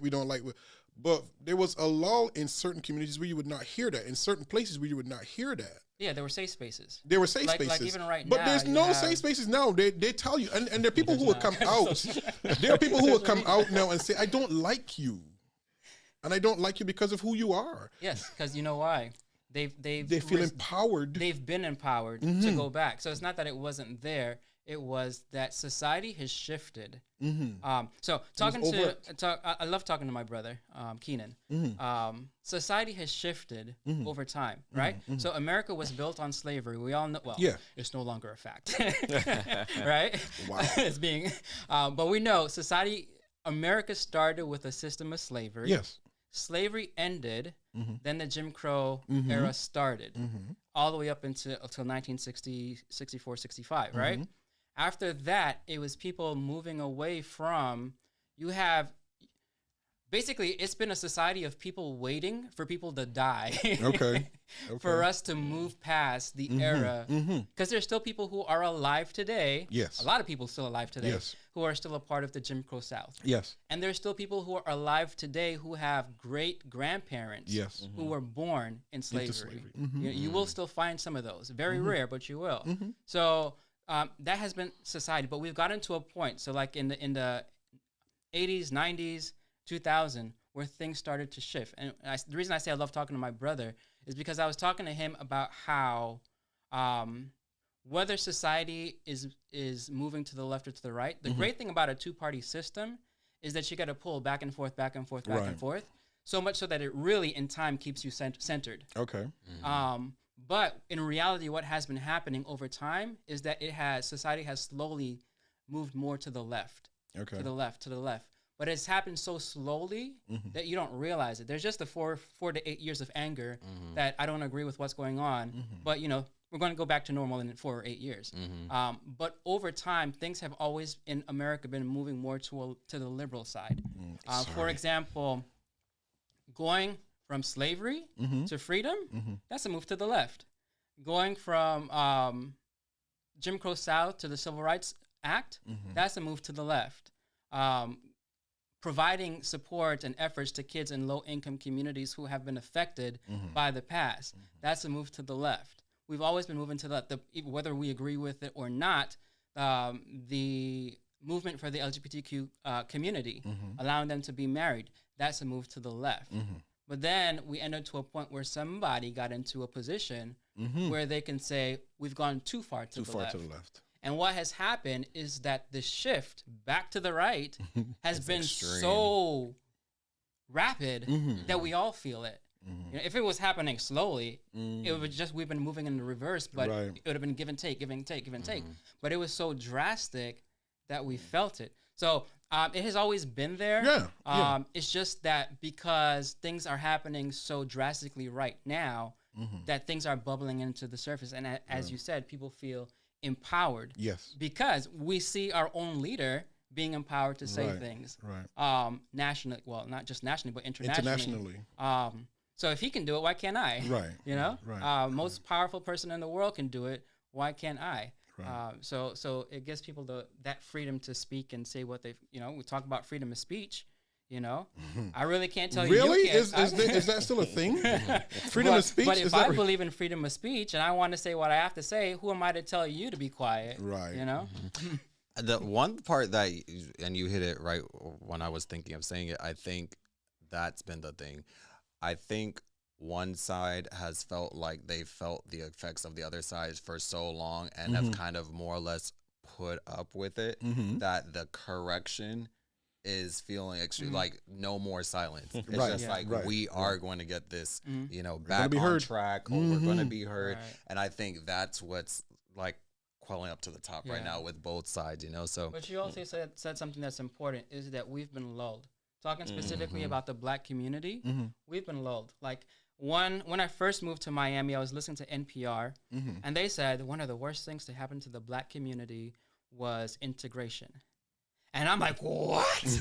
How dare you? Wow. How dare you attack integration? But then listening to the program and what the person had to say, they were like, well, yeah, if you think about it, the American education system, as an example, you had two different systems coexisting. Right. You had the white system and you had the Black system. The white system were getting all the resources, but the Black system, they were getting hand-me-downs. But guess what they had? The Black community had the best educators that you could possibly get. Why? Because they couldn't get jobs in their career fields. So the only thing for them to do was to teach. So as soon as the Civil Rights Act and integration started to happen, guess what? Those people that were teaching were now going into their desired career fields. Good for them. But what does that mean for the Black community? The Black school system shut down. It did not integrate into the white school system. It shut down.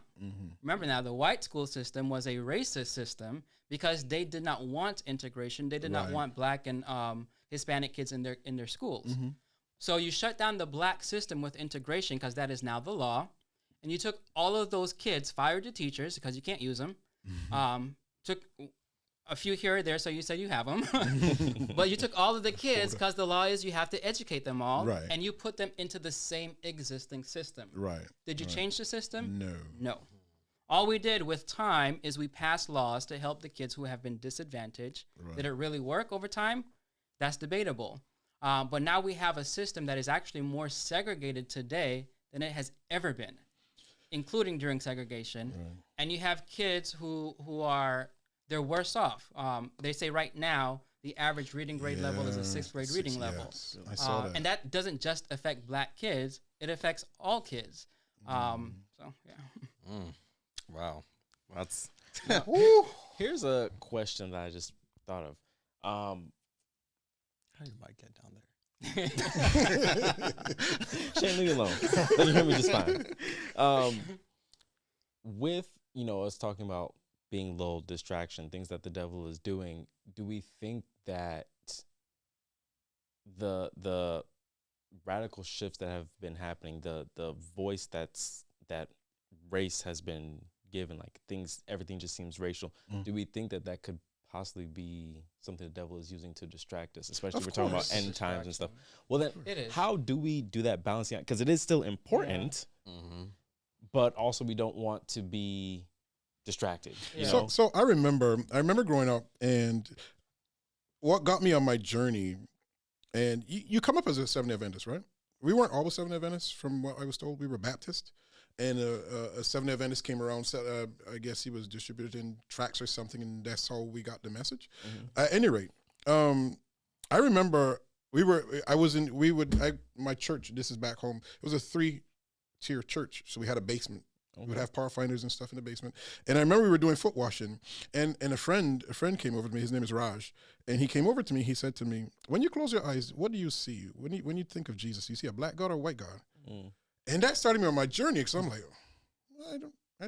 I've never thought about it before. That started me on my journey as to, am I praying to a Black God or a white God? Does it matter if I pray to a Black God or a white God? Is he going to hear my prayers? If so that started me wrong. Yeah, if I picture him wrong, you're not asking me. You're not talking to me. You're talking to Black Jesus. So you go over there with Black Jesus. So that started me on my journey as far as trying to figure out who I was as a Christian and what is it that God really wants from me and for me.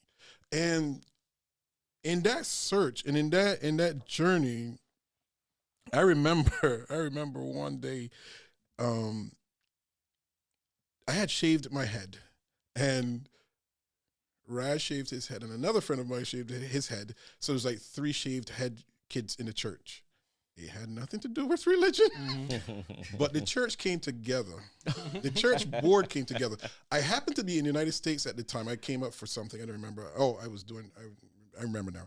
And by the time I got back home, and my father had picked me up from the airport, he says, "Oh, the church actually convened, and we had a triunion, and they were actually going to read us out of church." Wow, for shaving your head? It was just about shaving your heads, because we were seeking what was religion. Mm-hmm. So I started to read books on religion. You know, I started reading about different religions and all the rest of it. And the mistake I made was sharing what I was reading. So now, now you believe something different or whatever. So there's always been an aspect of society where, you know, too much education. Don't share everything. Yeah, education's always There's nothing wrong with reading. There's nothing wrong with educating yourself. There's nothing wrong with trying to get a grasp on why you are a Seventh-day Adventist. Why do you believe what you believe? Because you have to know what you believe. Because somebody's going to ask you one day, why do you believe what you believe? And you have to give an account. You need to challenge yourself. There you go. So that when other people challenge you, it's not the first time. There you go. So, and it comes back to the question of race. And I think it's just in our face so much.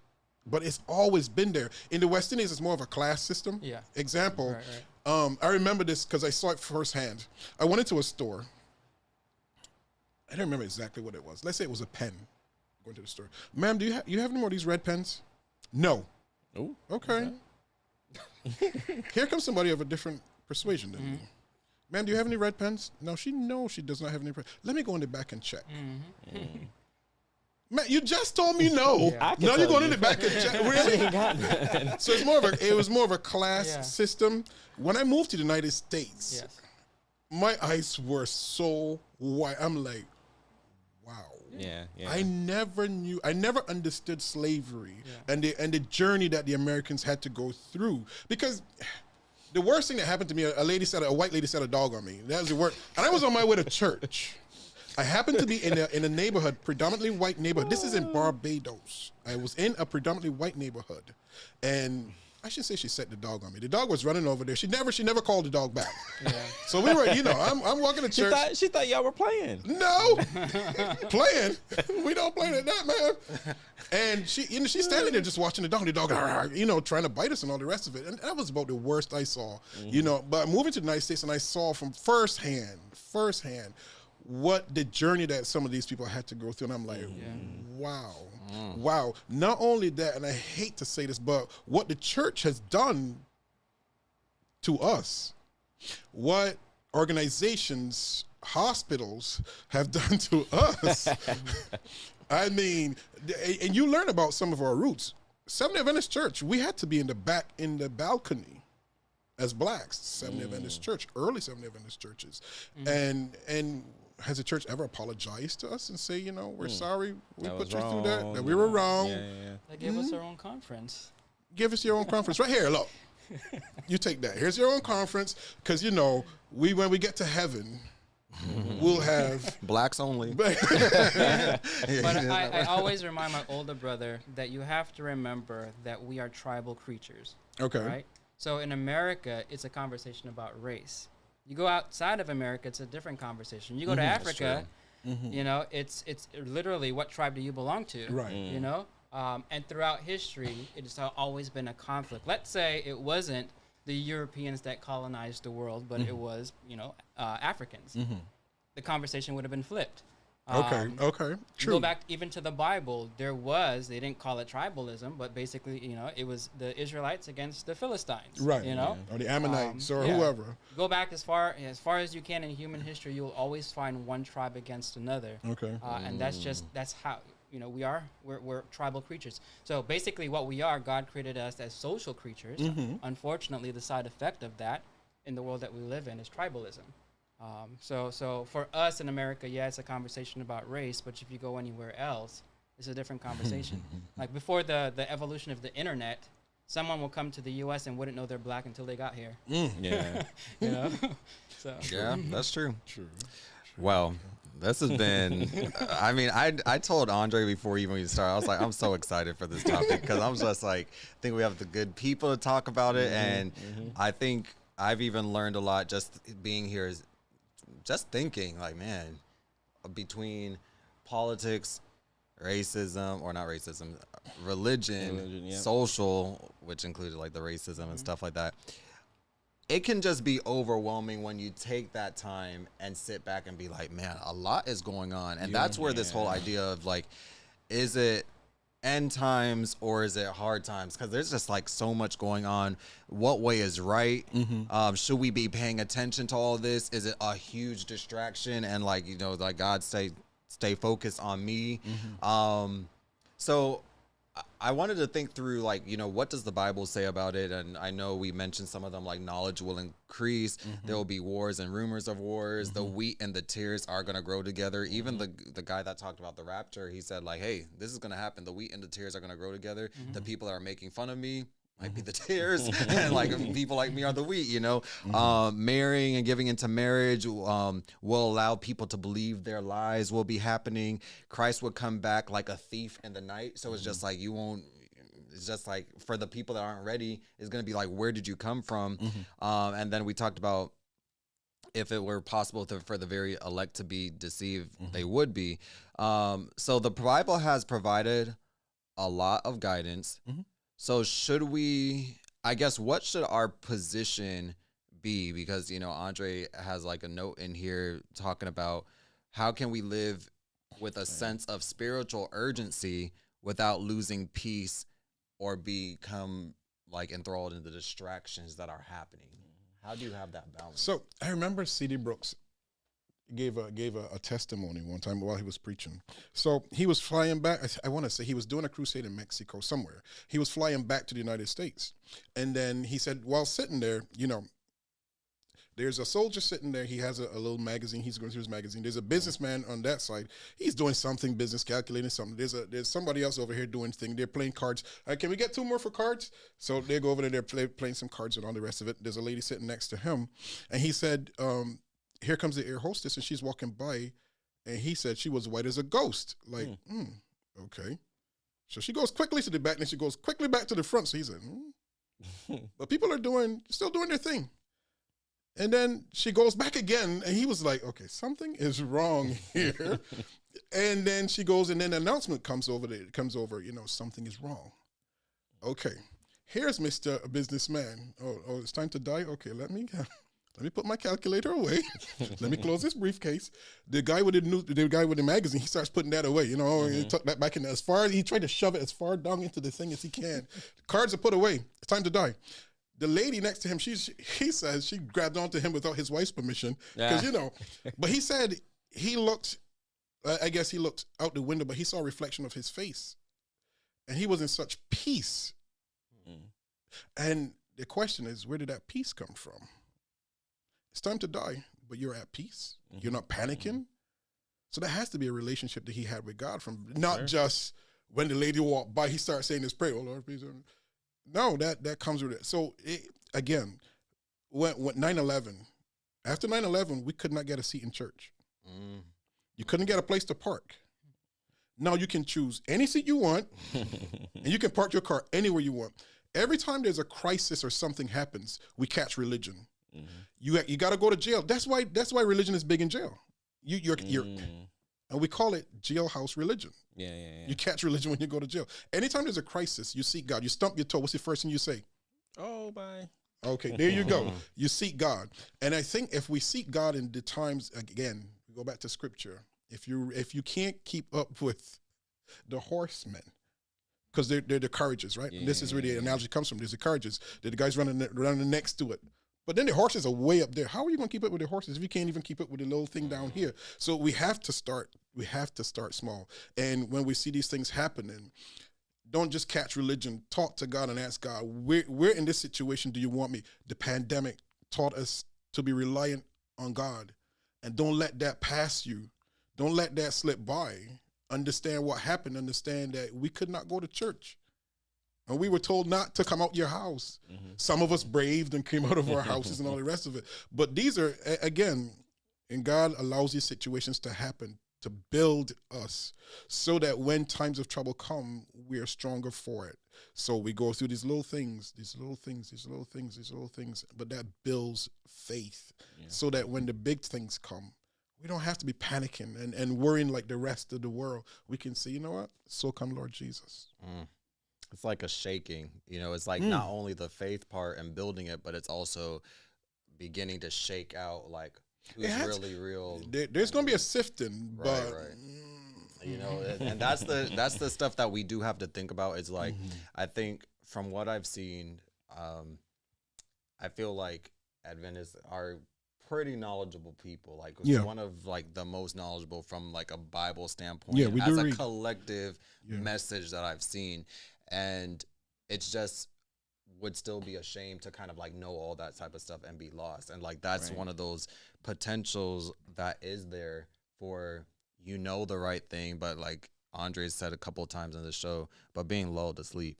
And like there's so many warnings. It's like even people say about whatever you believe with the election and stuff like that. It's like you had an open book test, but like you can say the same thing about the Bible and God. And it's just like you had an open book test, you had access, and you just didn't want to insert the blank.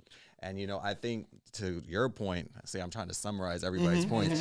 To your point, it's just like the devil knows your thing for each individual person. And so I think there has to be a time where like what thought came to me was like, okay, if I had to summarize hard times or just end times and like what's the message that we and the viewers should really think about, is just like, to be honest, what came to my mind was be sober, be vigilant, because your adversary, the devil, is like a roaring lion seeking who he may devour. And that's where Gavin talked about, like what happened to the cute stuff. And that's like, but it's just like, especially going to Africa, I've seen it, like lions don't just appear and just like, oh, gotcha. It's just like they're watching. They're watching and they're patient and they're waiting for the right opportunity so they don't fail. And it's just like, man, you could ask God the question, like, why does it have to be this hard? Like, why do you require things from me and it doesn't seem easy? Like, you can definitely ask that question and be honest with him, but he's warning you of those things to look for. And so don't downplay the power of prayer if our prayer lives are not right, if it could be better, if you could be honest with yourself and be like, you know what, I need to pray better, I need to read more, I need to watch the community that I surround myself with. Like, have those serious conversations, because you don't want to be in a place where really you waste your time. And like one thing Pastor Alex said that I will never forget is like, going to hell, go first class. Don't waste your time doing what now? If you're gonna go to hell, go first class. Like, just be hot, be cold. Don't do the lukewarm thing where you begin to trick yourself and you're not really where you think you are. So I like that. thank you so much, Rodney, for being here for the first time.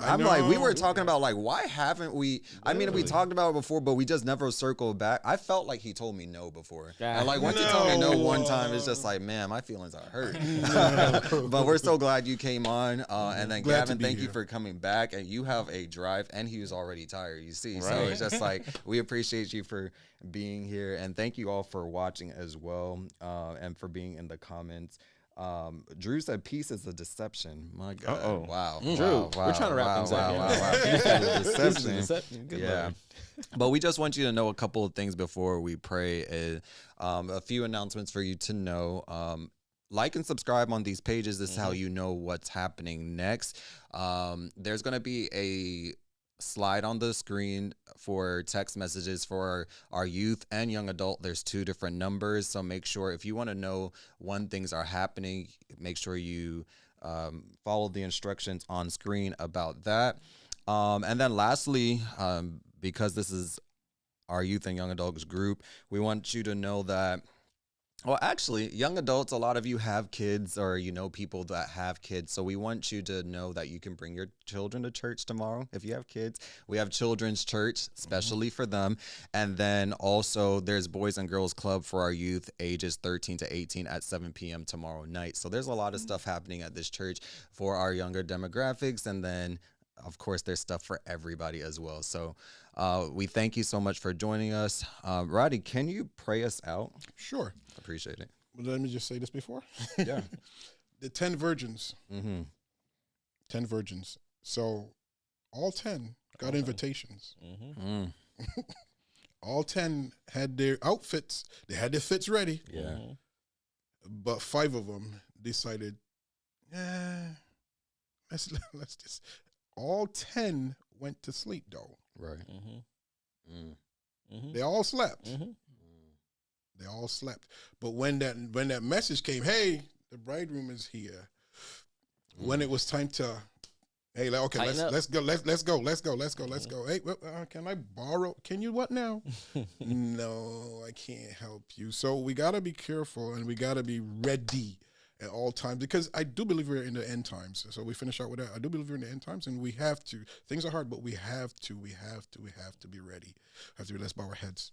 Loving God, we are thankful for this space or this time, for this freedom that we have, where we could even have a discussion about hard times, about end times, about the way the world is going.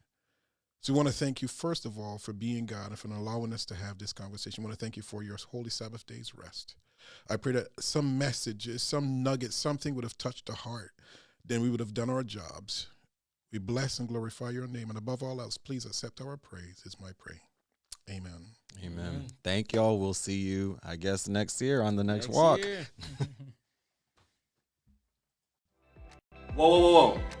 Before you go, make sure you like us on all social media platforms at The Walk Live and find us on any of your favorite podcast platforms. Our journey doesn't have to end here. Join us on the next walk.